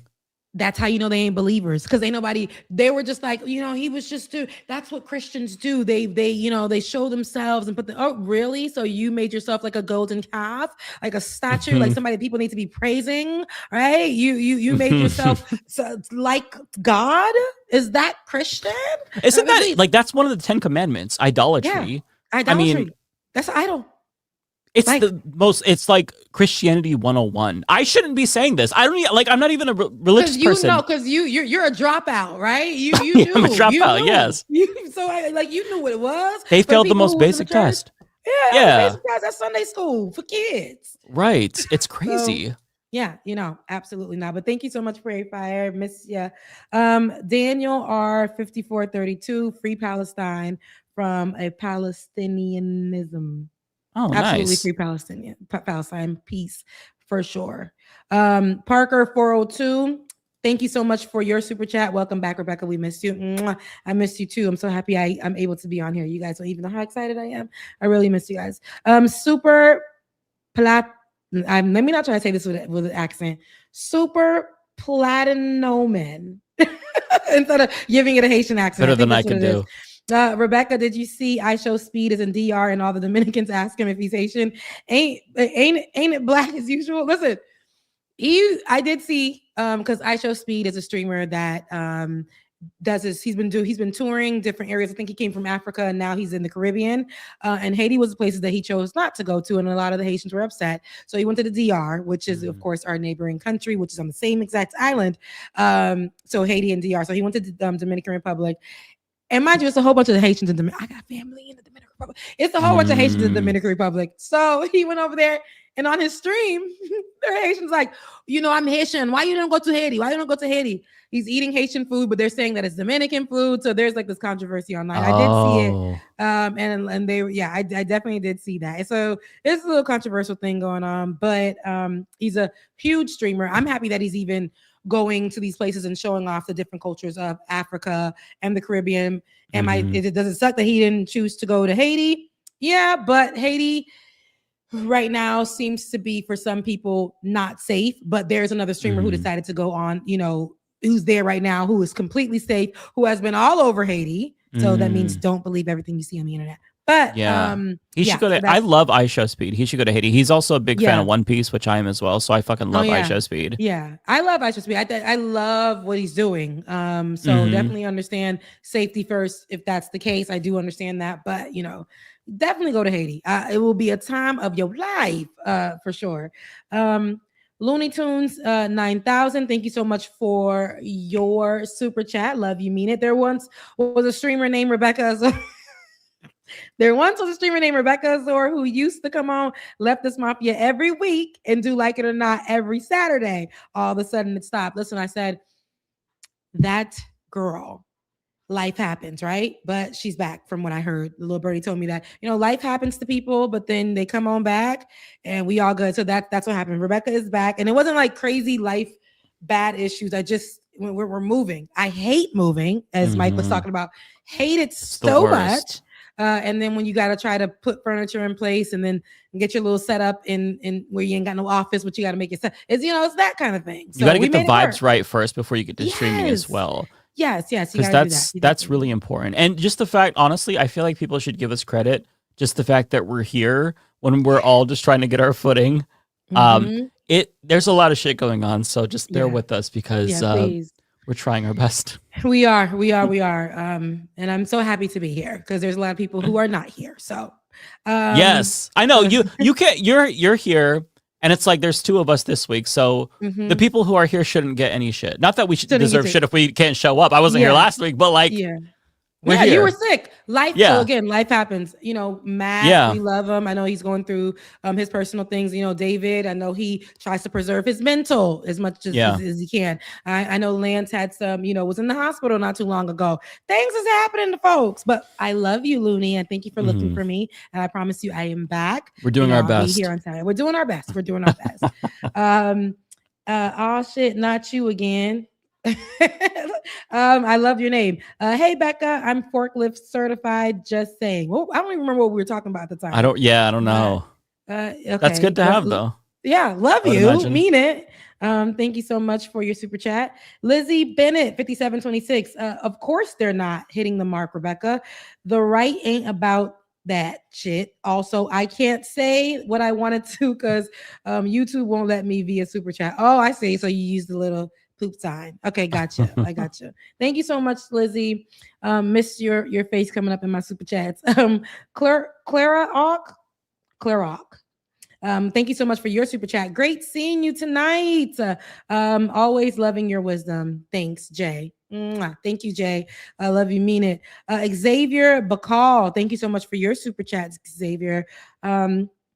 So glad to see you as well. North Carolina, or I'm just in, that's not probably not even North Carolina, but NC Sketchy. I just made that up. I don't even know if it's North Carolina.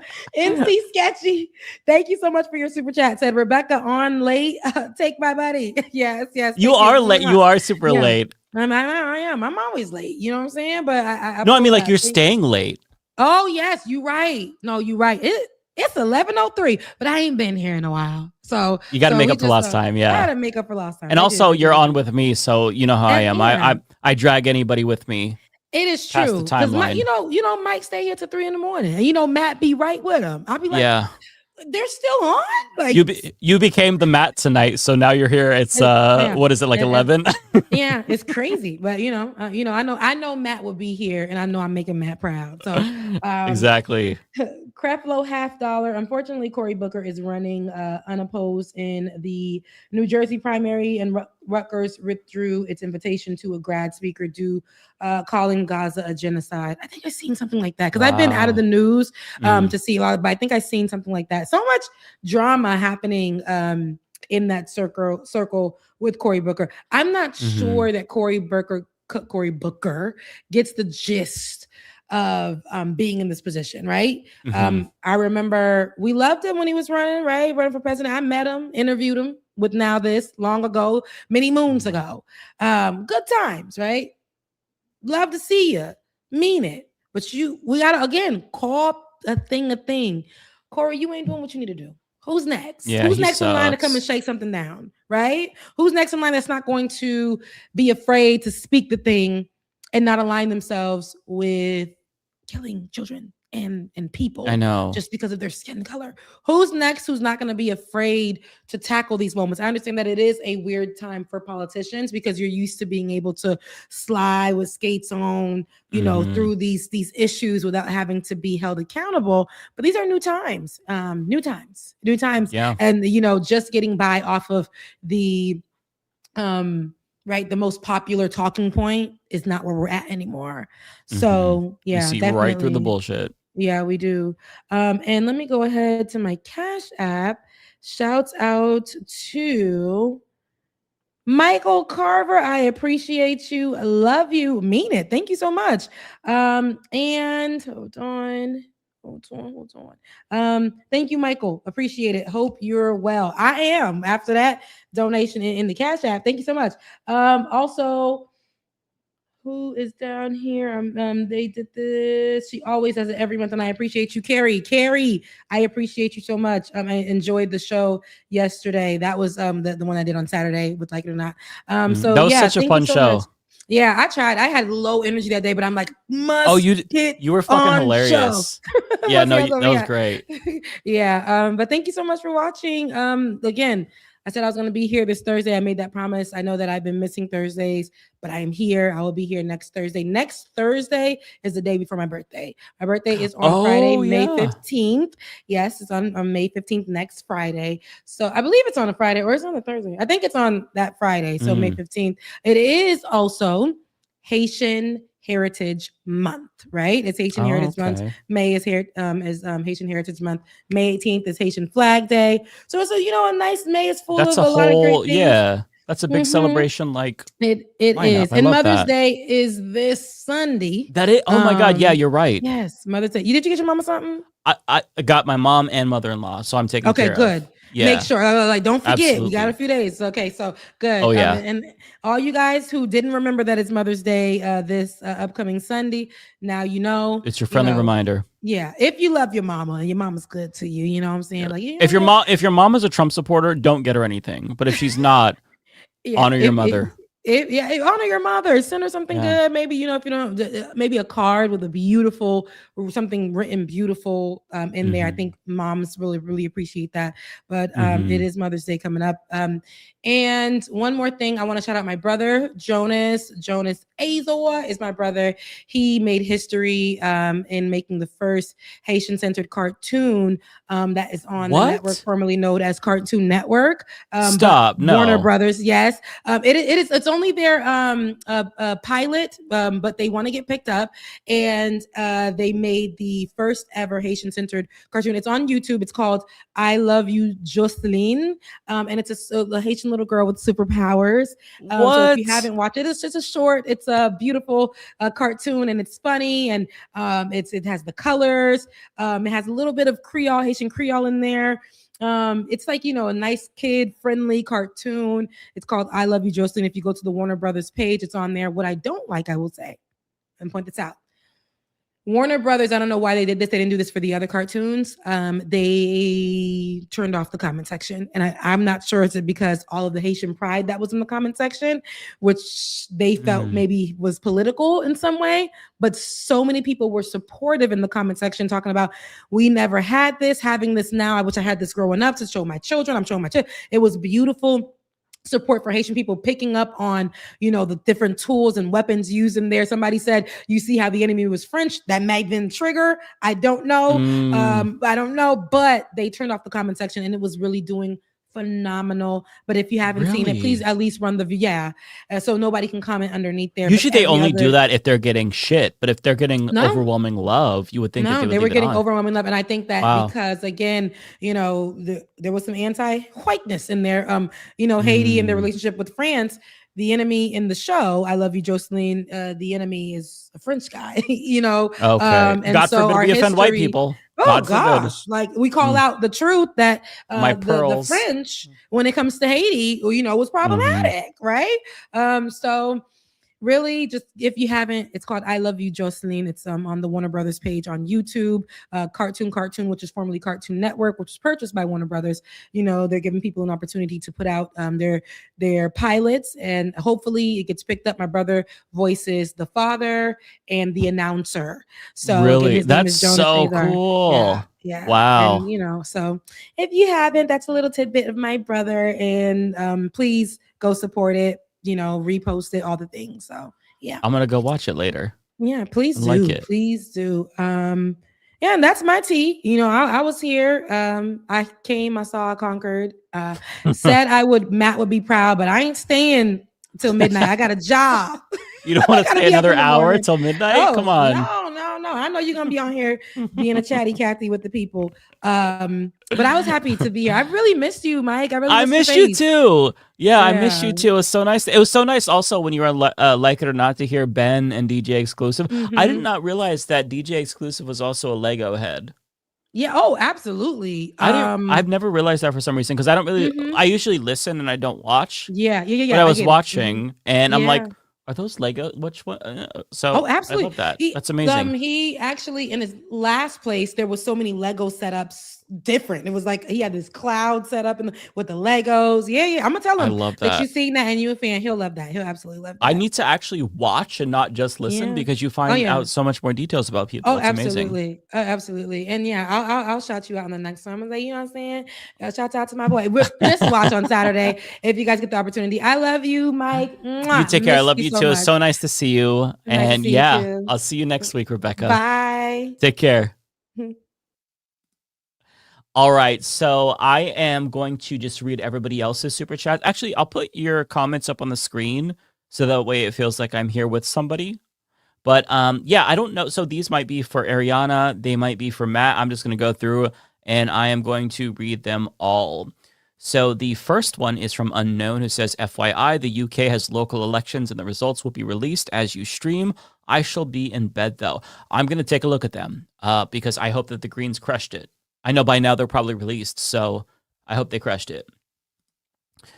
Not a Law's Journey says, Patrick Bet David has a new fast food sponsor. Does he now? A fast food sponsor? I have not kept up with him, and he has not been on my mind in a very long time, so I'll have to see if maybe the Vanguard covers it. Hideous Lemon says, being on time is just a theory. That's true. That's true. Tony Rizzo says, Mike, check your Discord DMs, please. Thank you. I honestly have not been on Discord in years, literally. So I would have to remember my password. I don't even, maybe I'm still logged in. Tony also says, Matt, I DM'd you on IG whenever you get a chance. No rush. I'll have Matt check his, because I'm assuming that if you sent us both messages, it's going to be pertaining to the same thing. I'll see if Matt says what it's about if I can't get into my Discord, because a problem that I have is I never remember what my passwords are. Nintendo Gaming Channel says, if we lived in Dragon Ball universe, Orange Man wish only billionaires allowed to have home while everyone else has homeless. Yeah. Oh, and look at who just arrived. Hello. Just in time for Super Jazz. What's up, Matt? How's it going? Sorry, I'm late. I was busy tonight. That's I don't know if okay. you heard. I was at this protest outside of Warner Brothers studio. Were you Apparently, really? there's this new Haitian cartoon that Oh, was talking trash about white people. And me and my French friends, we didn't appreciate what this cartoon was saying, so we had to protest. We were shut down the comments, shut down the comments, and apparently it worked. So what's going on? Leftist Mafia? Congratulations. Well, you know, we were talking about how bad Warner Brothers were just before you arrived. No, that's funny. That's good. How are you doing though? Is everything okay? Yeah. Okay, good. My there was a punk show that my son, a band that my son likes, and he wanted to go tonight, so we went. Okay, that's cool. He's already into punk. Because we took him to a show and he liked it last year, and he's been wanting to go again. Just like his dad. Yeah, that's cool. And I just, as I was parking the car, I would just was brought up YouTube as I'm walking in, and I caught the very end of Rebecca's, and I was like, "Oh, how am I going to enter the show?" And I'm like, "Oh, I got it." That was great. That was a great entrance. So how was Leftist Mafia tonight, everyone? Good show. It was good. I think that they loved it. They'd give it an A. Who showed up? I see that you and Rebecca. So it was myself and Secular Lefty at first. He was giving us a rundown on primaries. And then we had Ariana and then Rebecca. So we had a 4-person lineup for a time. But yeah. It was fun. We got into Crackhead Barney. He clocked in enough last week when it was just me and him, I guess. That's yeah. He put in his time. Yeah. A++, they're saying. Okay, good. Because if you said anything below an A-, you would immediately get banned. So you made the right choice in saying A. I'm just kidding. No, but yeah, it was a great show. At least I had fun. Like I it's hard to judge when you're part of the show, but I always just enjoy talking to people and chopping it up with folks. So yeah, I had fun. Yeah. I mean, I'm sure it was great. Who was the guest today? It was Nick from Secular Lefty. So he does like these really comprehensive breakdowns of different primaries and which candidates are taking AIPAC money, which ones are like anti-genocide, and just he went through his spreadsheet, which is like the biggest. And how long was he on for? I want to say like 30-40 minutes ish. Mike, do you have approximately 30 to 40 minutes to go through that spreadsheet again with me right now? We just give you a quick rundown. I guess we're doing. You're in the middle of super chats. Yeah, I just started actually. So you came here at the perfect time. Did you want to read yours first? It's like I'm say super chats and I appear. That's how you get Matt to show up. I could pull mine up if I have any, and we could take. Yeah, so I linked your channel, so you should have some super chats. I want to say. Because I told people at the beginning that you might jump on later on, so I'm imagining that I have a few. I have a handful. I don't expect any more. I wasn't on the show, so I get it. But I do have a handful. Why don't you go through, and when I see it, I'll let you know. Okay, yeah, just stop me. That's a better way to do it. Okay, so Tim Q or XOC. Sorry, I am. My brain is still recovering from being sick. Check out leftist Gerard Christian running in Ohio's 12th. He's incredible, but probably needs national support to win. Okay, I haven't been following the Ohio primary, so I'll look into that. Cartoon says thoughts on the new Odyssey and Star Fox trailer. So I'll start with Star Fox. I saw the trailer, not necessarily my cup of tea, which is kind of crazy. I know because I'm a Nintendo kid. I can put some input in here for a rare video game question because I'm a huge fan of Star Fox 64. Really? Yeah, and I saw it and the trailer for what I guess is like a remake, right? Yeah, it looks like it's a remake. I think it looks great. I think the characters look exactly how I assumed they would look on a system more modern than Nintendo 64. I mean, I don't think we should expect them to look like they did in Nintendo 64. And they look like how I would assume. I don't get why people are so upset. People are upset with it?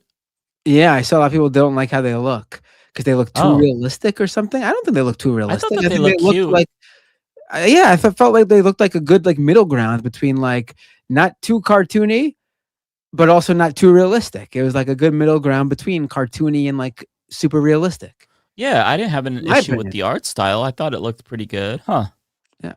But I'm looking forward to seeing what Fox McCloud, Falco, right? Falco, Bucky, right? Slippy, Peppy. Slippy, Peppy. No, Bucky is not it. It's Slippy, Peppy. You're right. Yes. Yeah.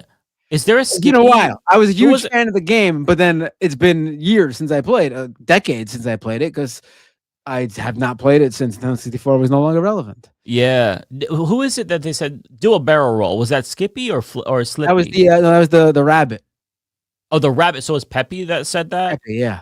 Okay, do a barrel roll. Okay. Yeah, I know that. I know that meme for sure. Who is Fox McCloud's arch nemesis? It's like a that I won't know. I remember like there's like an equal group. It's like silver, right? Like a silver version of Fox. I'm not talking about the monkey villain. I'm talking about like there's like a group that almost mirrors Fox McCloud and his crew. Oh, I don't remember. Oh my god, I just saw Charlie DeGinmer's Starwolf, someone says. Oh, Starwolf. Okay. I swear to God, my brain is so cooked. This comment popped up from Charlie DeGinmer, and I straight up thought it said, honestly, Star Fox gets so few titties. I don't know why I thought that it said that. Oh, I remember this guy on Starwolf's team, the chameleon, Leon. I am the great Leon, he would say. I remember some shit like that. Yeah, I remember. Oh, okay. It's coming back to me. Any thoughts on Odyssey? Because I have not seen the trailer. I'll probably watch it at some point when it comes out. I like that's the Christopher Nolan, I think. I like Christopher Nolan films, so I will probably watch that. I don't have thoughts on Odyssey. I do know that people have thoughts about it. I haven't seen those thoughts. I just know people have strong. I mean, I didn't even know that. Yeah, I need to take a look at the trailers and see. Yeah, I have to do the same. I'm completely out of the loop with discourse lately. My brain is so cooked. Oh, I'm completely out of the loop with not just discourse, with everything. I don't even know what's going on in the news anymore. And you know what? Ignorance is bliss, my friend.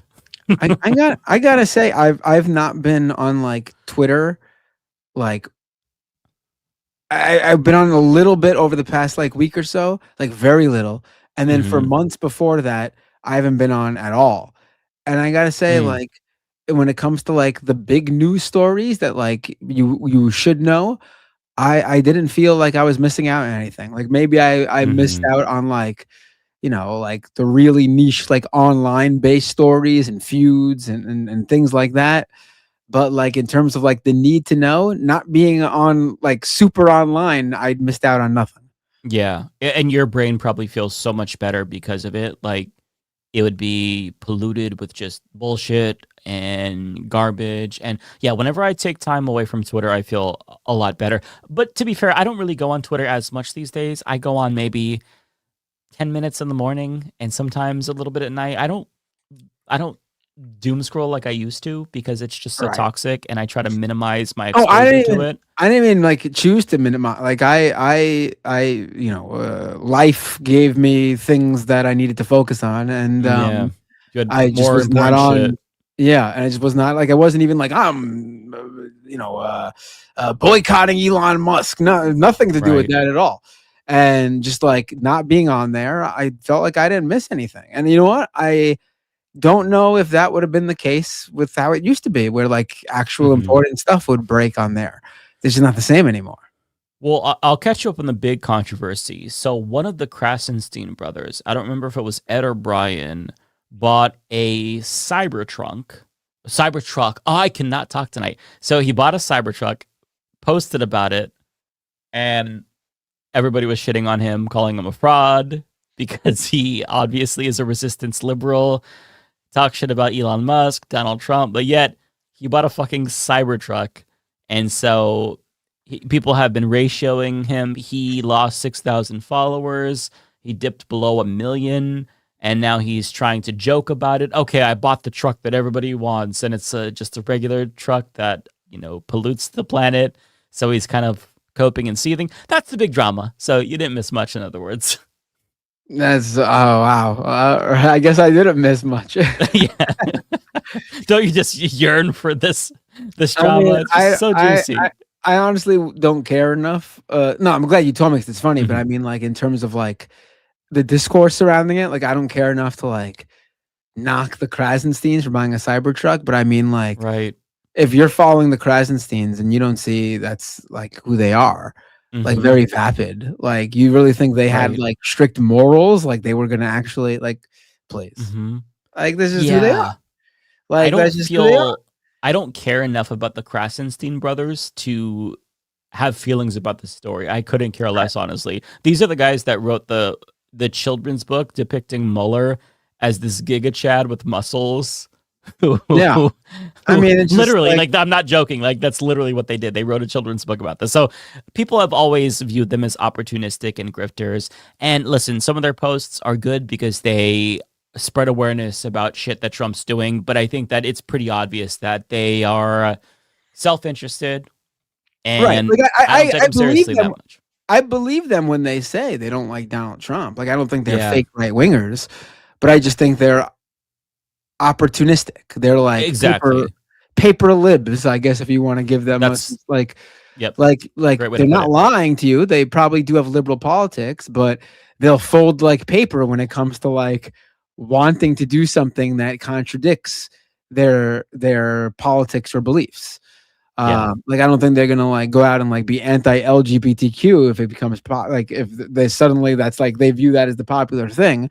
I believe they are liberals, but also if there's something nice they want to buy made by some horrible right winger, they'll buy it because they're opportunistic and they just it doesn't no qualms about crossing that picket line, baby.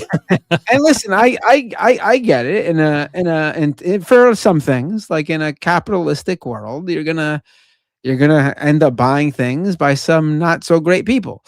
I'm sure the soda I drink is not made by the greatest people, but there are lines that you draw, and I would say one is like buying something from Elon Musk. That's just like that's not just like your run of the mill, like he's a businessman, so he's likely conservative, but he's not outright with his politics. No, that's not like I would say that is a good number of like, corporate CEOs, but that's not Elon Musk. He's actually a Nazi, but you don't understand. He's got to have the Cybertruck because it has full self-driving and it's safe, and he has kids. Listen, if he had bought like a regular Tesla, I would have even been like, yeah, I get that. I wouldn't have done that because again, Elon Musk, but like, same Tesla, and like you want if you're someone who really wants an EV, at least in the US, I guess Tesla is the go-to. But like to get a Cybertruck, you're like really saying I want to give as much money to Elon Musk as possible. Like I don't just want an EV because like I care about the environment. No, I want to give Elon Musk as much money as I possibly can. And you're also telling everybody that you have no taste. Of his vehicles. What was that? They're also I agree with your point, but also they're telling the world that they have no taste. Cybertrucks are also like at least like a regular like Tesla Model Y or whatever is just like a basic like car. Like yes, it's got like the bells and whistles inside, but it's just a basic car. Right. Like the Cybertruck is just fucking ugly. You're buying a car with PS1 graphics. What are you doing? Yeah. Makes no sense. I mean, it's the same kind of taste that you get from like, Donald Trump buying like a golden toilet or something. Like, why? Why? Yeah. Okay, another one from Cartoon here says, thoughts on Stephen A. Smith saying black people should vote Republican. This man has gone downhill since he wanted to talk politics beside sports. I mean, I have not taken Stephen A. Smith seriously for a very long time. I never really took him seriously, but he is, to his core, a Republican. He has class solidarity, so it really doesn't surprise me. It's funny that he was, I guess, flirting with running for president as a Democrat, but doesn't surprise me. Nintendo Gaming Channel. Have you ever seen Kitchen Nightmares?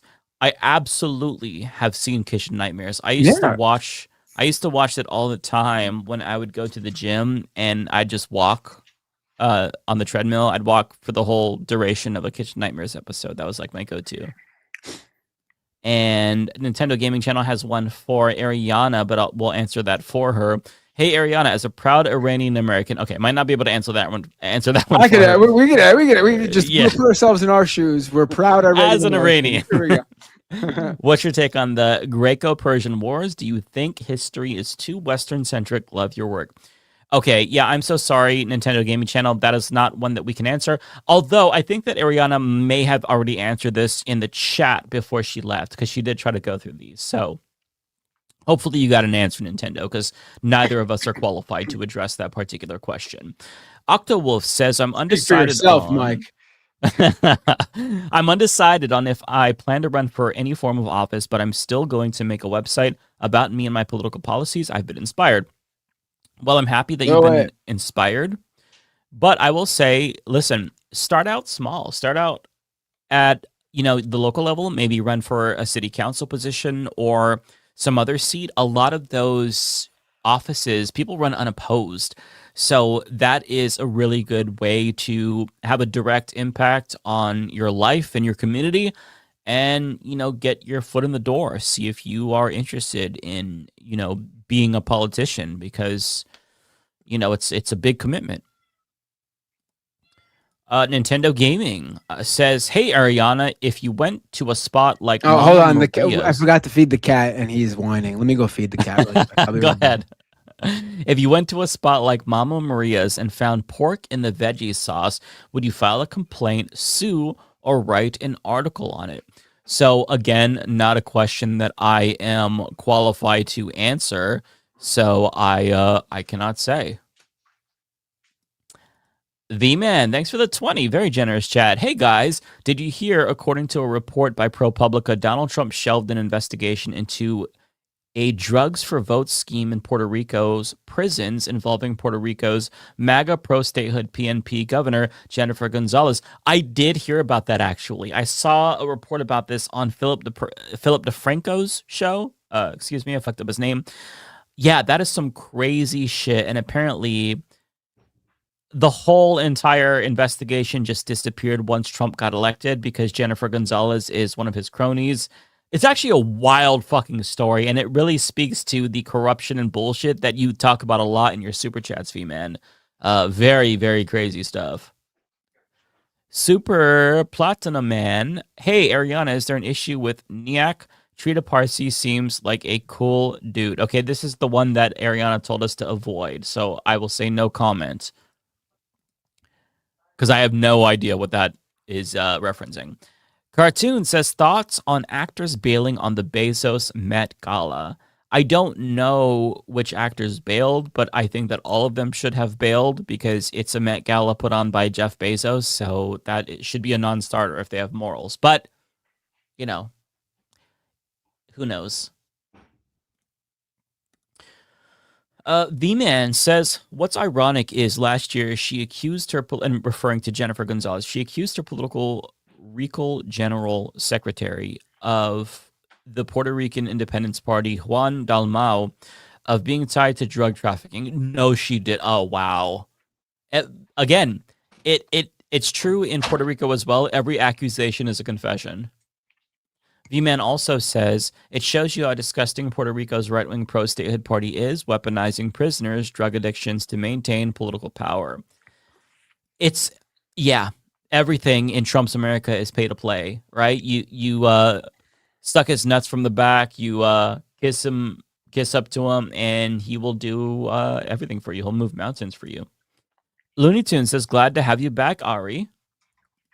Oh, thank you. We're still speaking for her, right? We are, indeed. We are her official representatives. V-Man says, Puerto Rico has its own Nepo baby in politics. Our resident commissioner, Pablo Jose Hernandez, is the grandson of former Governor Rafael Hernandez Colon.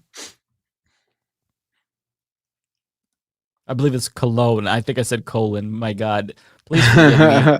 I'm still recovering from my cold. I the whole week I had. I mean, to be fair, it's not. It's spelled the same. It's not like you're. Yeah. It's like you just threw it out there. I know. I dropped colon on you all.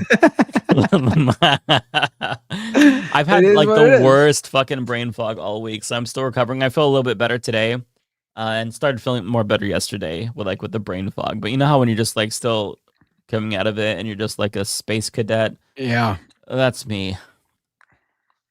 So forgive me, everybody. V-Man says, dude only won his election because A, his family name, and B, his main opponent struggled to speak English, which is seen as vital for the seat. Yeah, that's disappointing. That's really disappointing. V-Man also says, since he won, he has taken over his party leadership, made it double down on centrism, and acts like he is owed the governor's mansion in 2028. I'm so sick of these Nepo babies who come from these political families, and they just feel like they're owed seats. We were talking earlier about the Kennedy guy. I don't know, Jack Kennedy? I don't remember his first name, but he is a Kennedy. And I'm so sick of these political dynasties. I mean, at least like put in the work. Like, don't just run off your name. I know. I'm so sick of it. They just get the like, whole life. What was he doing? What was he doing before he decided to run? He wasn't doing nothing. I have no idea. But I feel like they just shouldn't have life handed to them on a silver platter. But it is. And I mean, like I don't think you should be barred from doing things because of your name. But rarely do people with the name actually put the work in. They just think they can run off their name. Yeah, I'm just beyond sick of it. So this person sent funds for Ariana and Kowalski's first dinner date. Well, that's very nice of you. Oh, did I miss something more about this? Is this no, not that I'm aware of. Looney Tunes says Binder took the combined Lance and Ariana pay last week, but it's now in reverse. I hereby challenge Lance to an impersonation contest. Next call-in. Ooh, that'll be good. We should do another call-in show soon. We should. That was fun. I really enjoyed that. Yeah, it's been long enough. We'll talk about it in our little group chat. Omega Shenron says, nice running into you in my block, Ari, last month. Yeah, they ran into each other, which is cool. Old Grease, thanks for the 20. No message. Really appreciate that. And Tigwick sent $50 to Ariana. Tigwick is always so generous. Thank you so much for doing that to her, Tigwick. That's really nice of you. Shit, not you again, says Chris Smalls 2028. Hey, I'm more than down. Not really, Rachel Atwood. Hey, Rachel, nice to see you. Jenk is apoplectic that we dare to have standards. I know, it's so embarrassing. Nintendo Gaming Channel says, Jesus Christ, deeply disappointed in U.S. Republicans. Yeah, if Jesus Christ saw the modern Republican Party, I don't think he would be pleased. I agree with you. Lizzie Bennett says, played any video, or she asks, and thank you for the $10, by the way, Lizzie. That's really kind of you. Played any video games lately, Mike? I haven't, but I watched the reveal of Stranger Than Heaven, and its main song is Beyond Peak. Adieu, Tori Kelly from Idol and Snoop Dogg. I'll be playing VGs again. So I haven't seen the trailer for Stranger Than Heaven, so I'll have to check that out. In terms of what I'm playing lately, I played a lot of Pacopia, and now I've moved on to this game called Wu Chang Fallen Feathers. It is a Souls-like by a Chinese developer, and I'm digging it. It's pretty fun. And before that, I played Wolong, which is a game from Team Ninja. It's kind of like the Neo games, another Souls-like, and really enjoyed that too. So I kind of just play the same things. I go from like a cozy game to a Souls-like. That's my two favorites. And Charlie DeGinmer, member for 16 months. Thank you, Charlie. Patrice Hubbard, thank you for the $20 super chat. That's very kind of you, Patrice. It was not on my bingo card for David to tell me a billionaire is the best pick for governor. Like, he better than Katie Porter? Did she fall off or something? Because please let me know. Okay, Patrice. Yeah, I wanted to actually talk about the California governor's race. I hope we can do that next week before sometime before the June 2nd primary. I don't know what to make of this race. It really is crazy. So Katie Porter has basically shit the bed. For the most part, she's still one of the better candidates, but let me just put this in perspective for you, okay? So I'm watching the debate last night. The moderator, which was terrible, by the way, poses the question, who supports their state's wealth tax? Nobody says yes, including Katie Porter, so she does not support the wealth tax. The one person who supports the wealth tax, billionaire Tom Steyer. And it's hilarious because before that, Katie Porter was attacking Tom Steyer for being a billionaire, but yet when it came time to reappropriate that wealth and redistribute it, she was not willing to do that. And what's wild to me is that if you listen to Tom Steyer and if you remove like his billionaire title, he sounds, dare I say, like a progressive Democrat. He's talking about not only abolishing ICE, but prosecuting Stephen Miller. He has a ton of really good policies that are amazing. The problem, of course, is that he is a billionaire. So there's a possibility that he's completely full of shit. And I say this because, you know, if you believe all of this, if you believe in a wealth tax, why are you still a billionaire? Why haven't you sold down your assets until you're at least below $1 billion? Because you know what? I don't have a problem with that. I mean, if your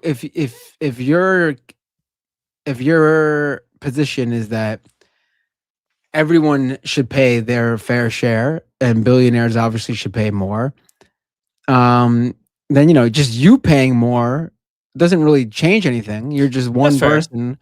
And at the same time, if you're a billionaire, again, there's not many, but if you're a wealthy person, we could throw multimillionaires in here who feels the same way, then you should actually use your money to advocate for this stuff instead of just, you know, throwing it away, giving it away. The point would be for no billionaire to exist, but we also, in a system where billionaires exist, I don't think the one billionaire that should give their money away is the one who advocates for our positions when they could use that money to advocate for our positions. No, and I think that's a fair point. There's also somebody asked in the chat, like, how did he get? But you gotta put your money where your mouth is, though. You gotta actually put that money towards, you know, organizations and advocacy for these things.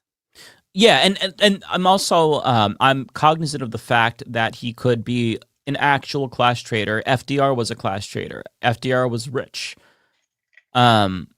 But, you know, the problem is I don't have trust for anybody who is a billionaire, and I fundamentally I really am turned off by this idea that somebody has so much money that they're buying themselves a seat, you know, in power. I feel like that is antithetical to democracy because it's unfair. Somebody else with just as much good views as him has no chance because they don't have the money. So it's just, I don't know. I don't know what to make of this particular race. The winner, or the front runner, I should say, is Javier Becerra, who's a complete fucking joke. And even Biden's former staffers are actually shocked that he's leading in this race. I'm going to have to go get some water before I continue because I'm dying and I might need a cough drop as well. Yeah, So, yeah. I don't know if you want to take over for a bit. Yeah. I mean, Okay. I'll be right back. I think, again, from what I've been following of the California race, as someone who doesn't live in California, and also as someone who hasn't been following too much news lately in general, you know, Tom Steyer seems to be the choice. I think you can look beyond him being a billionaire and the richest person in the race, if he's someone who's going to advocate for these politics and these policies and these positions. Like Mike said, being a class trader is good. We want those people. And then we want to use their wealth to advocate for those positions because we're not going to get funding to advocate for these positions because the rich people want that, aren't going to fund anything to take away their money. You know what I mean? So yeah. Should I move on to the next super chat without Mike, or should I wait a second? We can move on to the next super chat.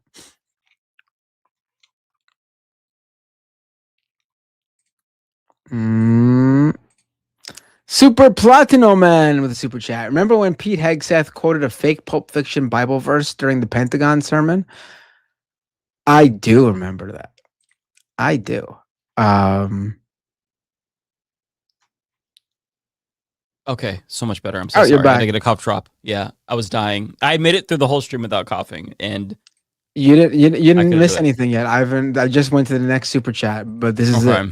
Okay. Remember when? Thank you to Super Platinum Man. Remember when Pete Hegseth quoted a fake Pulp Fiction Bible verse during a Pentagon sermon? I do remember that. That was telling. Oh shit, not you again says invite Monty Mater to Leftist Mafia. She's right up your alley. I've not heard of Monty Mater. I'll have to check out Monty Mater. I'm always happy to have other creators on. Okay, Foresto says... Oh, this is for me. Oh.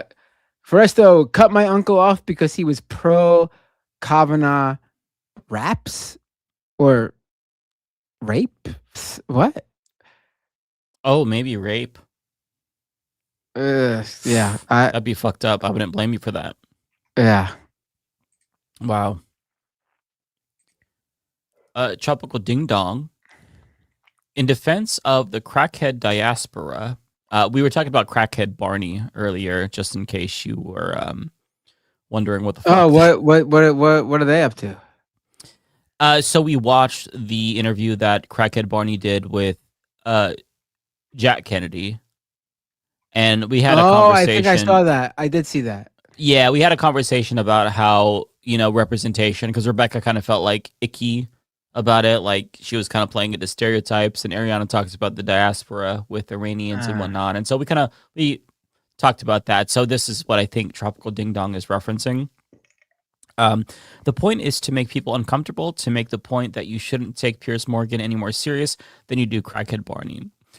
Yeah, I agree with you. It's like, as I was saying earlier, crackhead Barney does absurdist humor, and that is indeed the goal. The goal is to not necessarily make a profound political point, but just put people in uncomfortable situations and watch how they respond to them. But I think that Ariana and Rebecca, like, I understand the points that they were making, that, like, if you're from a marginalized community and you're always just, like, nitpicked and, people are looking for any reason to demonize you, that could be problematic from that perspective. So, you got to take that into consideration as well. But, yeah. Deathstroke says Donald Trump is theater gay. Yeah, honestly, I will say that I don't think Donald Trump is gay. It's possible he sucked Bill Clinton off. I don't know. Wait, this one was for me. My bad. But okay. Yeah, no, I know exactly what this person's with Deathstroke's talking about. Mm-hmm. Donald Trump comes off as he's a theater guy. Right. He loves the theater. It's very weird for Mr.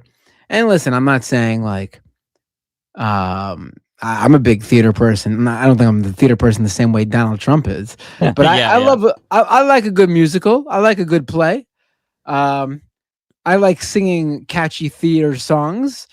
If they're in my mind, if they caught the bug of being a catchy tune. But like, you know what I'm talking about. Like, there are people. He's a diva, right? Yes, like, thank you. That's the word. There's being a fan of theater, and then there's being a theater guy, or as Mike just put it, a diva. Like, I love a good musical. Donald Trump loves a good musical. There's a bit of a difference. Right. Exactly.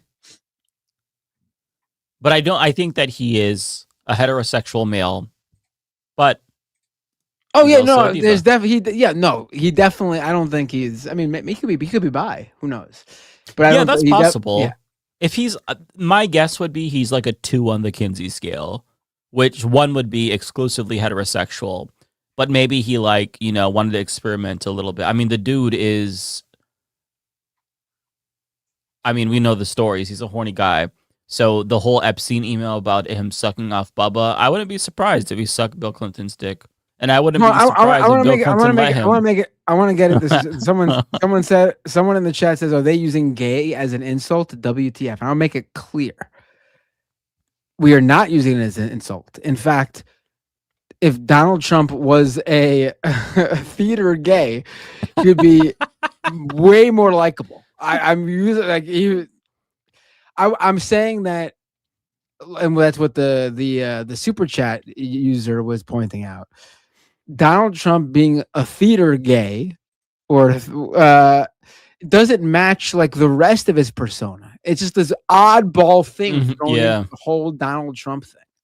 It's a weird quirk about him. The hyper masculinity, but then the whole theater shit. Yeah.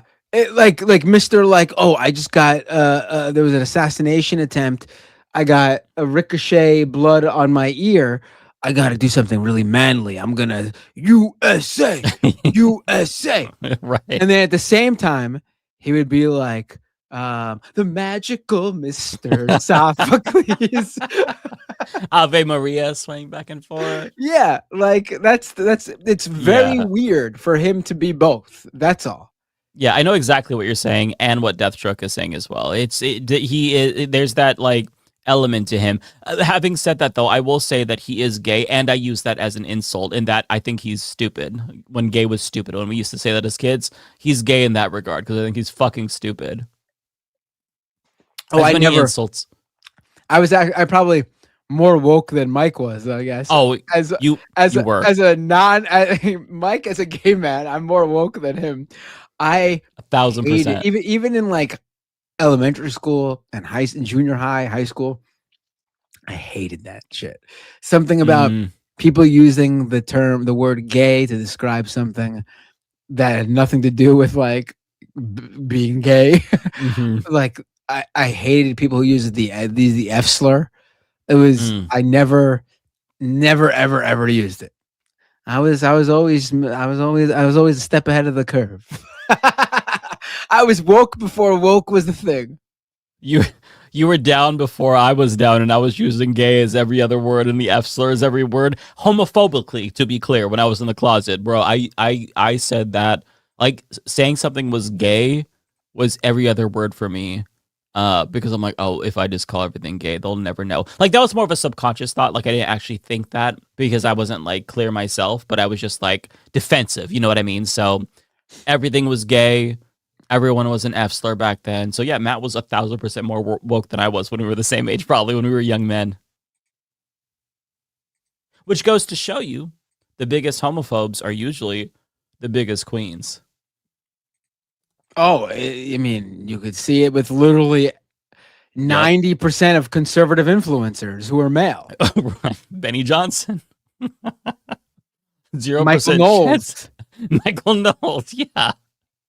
Although I will say Michael Knowles, I think, is bisexual. That's possible. But Benny Johnson is a 6 on the Kinsey scale. He just is attracted to men. He has zero attraction to women whatsoever. I'm so sorry to his wife if she's watching, and she's not, but he has no attraction to you. And she knows this. AB. I mean, there's no way you're someone who's with Benny Johnson and you don't know. Like, I don't see how. I mean, this is not even a secret. Like, you have openly gay men who worked at BuzzFeed come out and say, like, Benny Johnson made out with me at a company party. Like, he's at least bi. And there's nothing wrong with that. The reason we bring it up is because this is someone who absolutely hates the LGBTQ community because who knows why? I mean, we could guess, but I think it's horrible to be someone who advocates against the LGBTQ community. And it's a good chance because you're trying to suppress something deep within. Because, like, 1,000%. why are you throwing other people? Why are you ruining other people's lives? Like, if you want to ruin your life, I don't give a shit. Like, if you want to be miserable your whole life because you're suppressing who you really are, that's on you. I don't care. But why do you got to go after other people and ruin their lives? Yeah, exactly. And you said it perfectly. It's always about them being hypocrites. That's the main issue. It's not that being gay is bad, obviously. It's not that putting on big titties and doing bimbofication. It'd be really funny if you Mike Figueredo of the Humanist Report came out and was like, it's being gay is a horrible thing. Being gay is a real shame. Trust me, you don't want to be. Don't be like me. No, I actually love being gay because I feel like it gives me superpowers. Like I am musically inclined. I feel like I have really good taste in decor. Like okay, I'm sure. I mean, I think there's no better. I think there's no better example than watch the stream right now. And look at the background of the gay man on your left and look at the background of the straight man on your right. Although I wish that was my background. I couldn't come up with that background. It's very clear Mike curated that background very carefully and did some nice interior design work. That doesn't come naturally. That's all me. I was going to say, though, I kind of am defeating my argument because my brother, who is straight, has really, really, really good taste as well.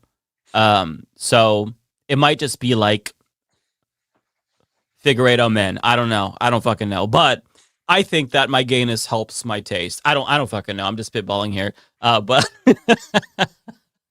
okay, let me go move on to the next one because I don't want to end up saying something stupid and getting canceled. I'm sorry for showing up tonight, by the way, because you probably would have been done with these super chats about 20 minutes ago. But then I show up and I take an hour with each super chat. No, it's fine. It's nice to see you. I'm glad you shut up. Mike needs to do Kurai for the progressive guy. I would love that shit. I would love that. I feel like it should be your like a themed episode, like a regular themed episode. Like you don't got to do a whole YouTube channel because you got your Humanist Report, but like every month a new episode of that. That'd be really cool. That would be fun. I would enjoy that because I feel like I don't really I'm not in what's the right word? Like I'm not in touch with my homo side as much. Like I don't like musicals. I don't really like hang around with a lot of gay people or trans people anymore. Like I talk to them online and whatnot. I still keep in contact with them, but like I just don't have I don't have a friend circle. Period. Like I don't leave very often. Like most millennials, we're all isolated and lonely. So I could do that and get in touch with my homo side a little bit more. Can't believe you said you don't like musicals. Unbelievable. Oh my God, I hate musicals. Musicals are great. Yeah, it's something that I just That's where I stand with Donald Trump.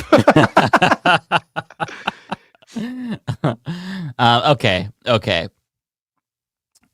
ABS says, and thank you for the 10. Hey, Mike, when is the next Zoom call coming? Also, did you see that Snoop Dogg will be in the upcoming Yakuza prequel, Stranger Than Heaven? Also, we just voted for Democratic primaries here in. Okay, next Zoom call is it's next Friday. I think that's the 15th. Let me just double check to make sure that it is indeed the 15th. Yes, it's the 15th. So yeah, 15th at 5. Also Snoop Dogg. So as I said to the other question, I think it was Lizzie. I have not seen the trailer for Stranger Than Heaven, so I'll check that out after. I'm not big on the Yakuza games. I haven't really been able to get into them. It's not that I don't like them. I just never played them. But I'll check out the trailer. Kowalski, thank you for the 10. Kowalski, I hope you have a happy Mother's Day, Mike. Well, thank you, Kowalski. Mike, never forget that you are the mama of the Leftist Mafia. You are this organization's moral compass, a lighthouse in a stormy sea, guiding us to shore. Kowalski, that's beautifully put. Thank you so much. I am the mama of Leftist Mafia. Although, I feel like the energy that I put out is more like fun gay uncle or maybe fun auntie. It just depends. I hope, anyways. But no, it's probably mom. It's probably mom. Yeah. I am. Yeah. Kowalski's probably right. Freakadelic. I guess you don't control your own vibes, right? I'm putting out Mama Bear vibe. Freakadelic says, My MJ movie conspiracy theory: 93 allegations were to be in it. They then plumb remembered legal restriction. Sorry, naysayers, nothing we could do. I'll be completely honest. I don't actually know what the Michael movie controversy is. I know that I think it's that they didn't include any of the relevant like the allegations, accusations and allegations. Oh, okay, yeah, nothing. Okay, because I know about that. I just didn't know what it's a very sanitized version of his life. Oh, okay. Well, I feel like that's a pretty legitimate complaint. I haven't been engaged in that discourse at all. I still haven't seen One Battle After Another, so I need to. I want to see that. Yeah, I want to see that. I mean, I don't know the full. Maybe there's more to the MJ movie conspiracy, and honestly, I've never been such a big MJ fan. Listen, I do think it's weird that there's so many people able to look past the allegations. Mm-hmm. I also think there is a version of his life where he is, there's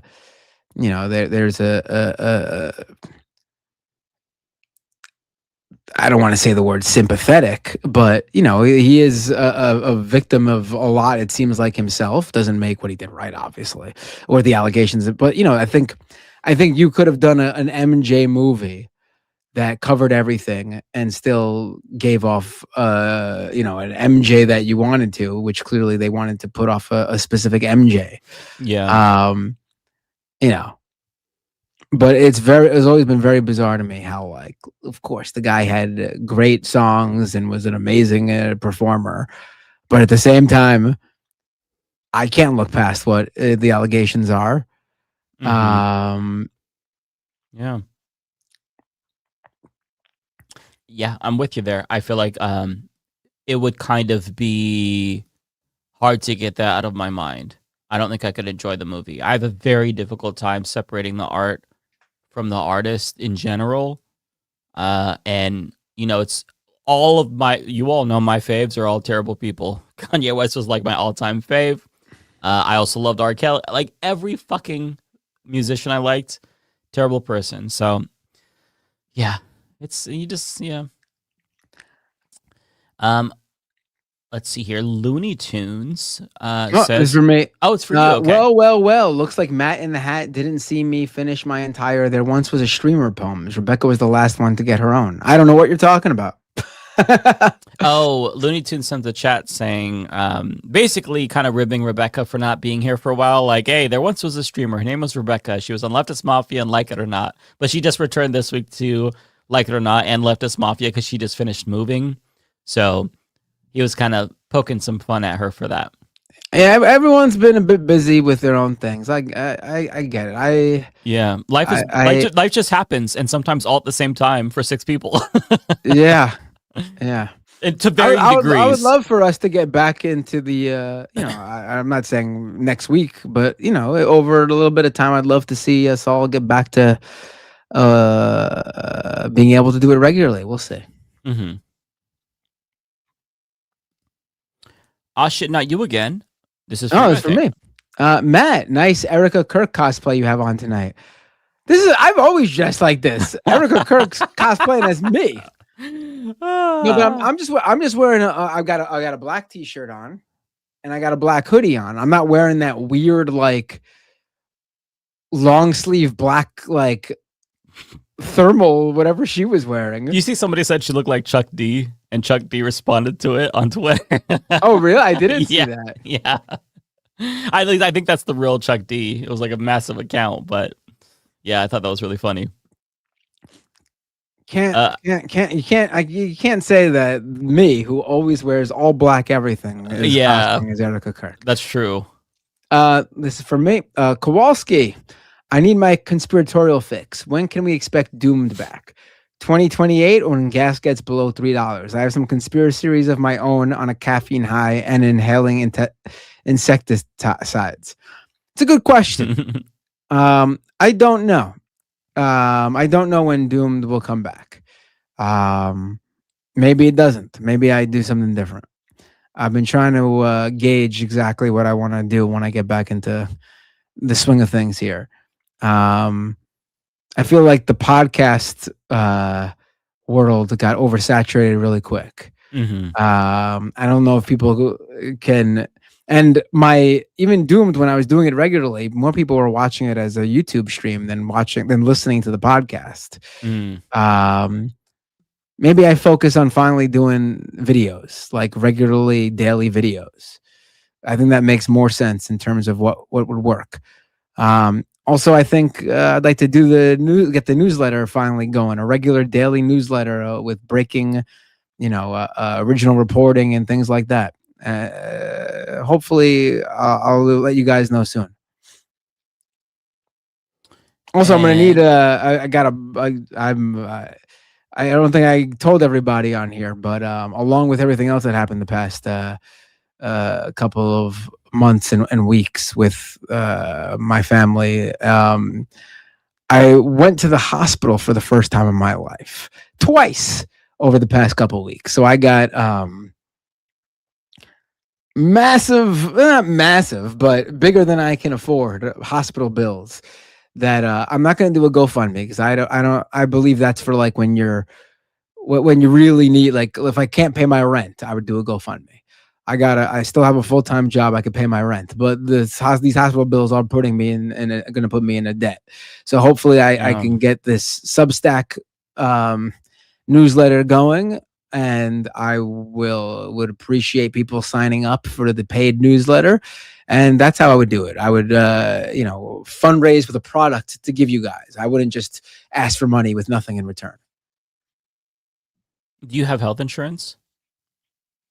Yeah, but I have a bad one, like a very big, a deductible. What's it called? Deductible. Yeah. Yeah.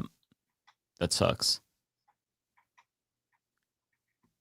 Last but not least, we have Clorock. I'm not sure if this is for you or me, but it says, did you hear about Obama wanting a strong Republican Party on Colbert? Sounds like having his Supreme Court choice denied and not being able to pass the torch taught him nothing. So out of touch. Yeah, I saw that. I think that he is so out of touch. I think you nailed it. Because the Republican Party is strong. That's why they were able to destroy the country and turn us into an authoritarian regime. And yeah, as you said, denying him his Supreme Court picks, undoing everything that he did, undoing everything Biden did. I mean, they're never going to learn. We don't need a strong Republican Party. We need the Republican Party to go the way of the dodo, and for Democrats to become the new conservative party. That's as far right as we should go in this fucking country. And we need a new left-wing party, because we're going to have, like Duverger's law, it's probably only going to be two parties that are viable in this system. We should have the Democrats be the new conservative party and some new progressive party, maybe, the Working Families Party or something, Green Party, I don't know. But Republicans should not be a party that is electorally viable, let alone allowed to exist. Like, I would actually straight up ban them if I could. Like, if Democrats get power, they should go that route, because that's how much of a threat they are to the country and to the planet. They are a psychotic death cult, and they are hell-bent on death and destruction. So I think that, this authoritarian party, I don't know if you can address the threat that they pose democratically. I think you've got to be a little bit Trumpian, if you will, in the way you respond to them. You've got to crack down on them, do what he's doing, but to them, and wipe them out, disenfranchise every Republican voter in the country, jail their politicians, investigate them, you name it. They should not exist. And, in Germany, they banned hate parties after World War II. They banned them. So I feel like the Republican Party today would not be able to get elected under those conditions, because they're just a straight up hate group. They're an extremist hate group. So yeah, I don't want a strong Republican Party. I want no Republican Party. So that's my thoughts on that. Maybe a little bit controversial, but I'm not as big as Hassan, so hopefully nobody sees that. It's my true thoughts, though. Okay, that's it, though. Did you have anything else that you wanted to plug, or anything on Twitch that you wanted to? On Twitch. I forgot all about Twitch. I didn't even have it open. I don't even know if I have anyone watching on Twitch. My Twitch is very much neglected.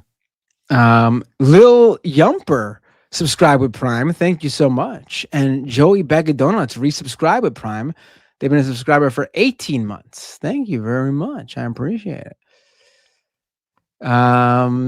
Let's see. Oh, nice. There are some people watching on Twitch. Nice to see you all. Yeah, I'm sorry. no, we got a good amount of people on Twitch. Just a few people. Yeah, that's it. Who do you want to raid? Wait, my Twitch stream ended. What? No, it's not. It's still on. Oh, okay. Huh. That's weird. I just got a few people on Twitch. Let's see. Makes sense to send it to someone who doesn't have many viewers right now because it'll mean more.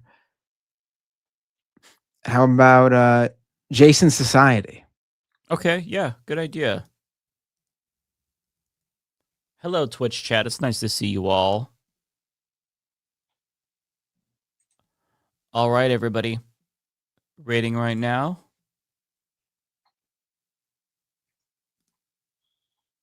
Thank you, everyone, for tuning in, by the way. I really appreciate it. I know I came late.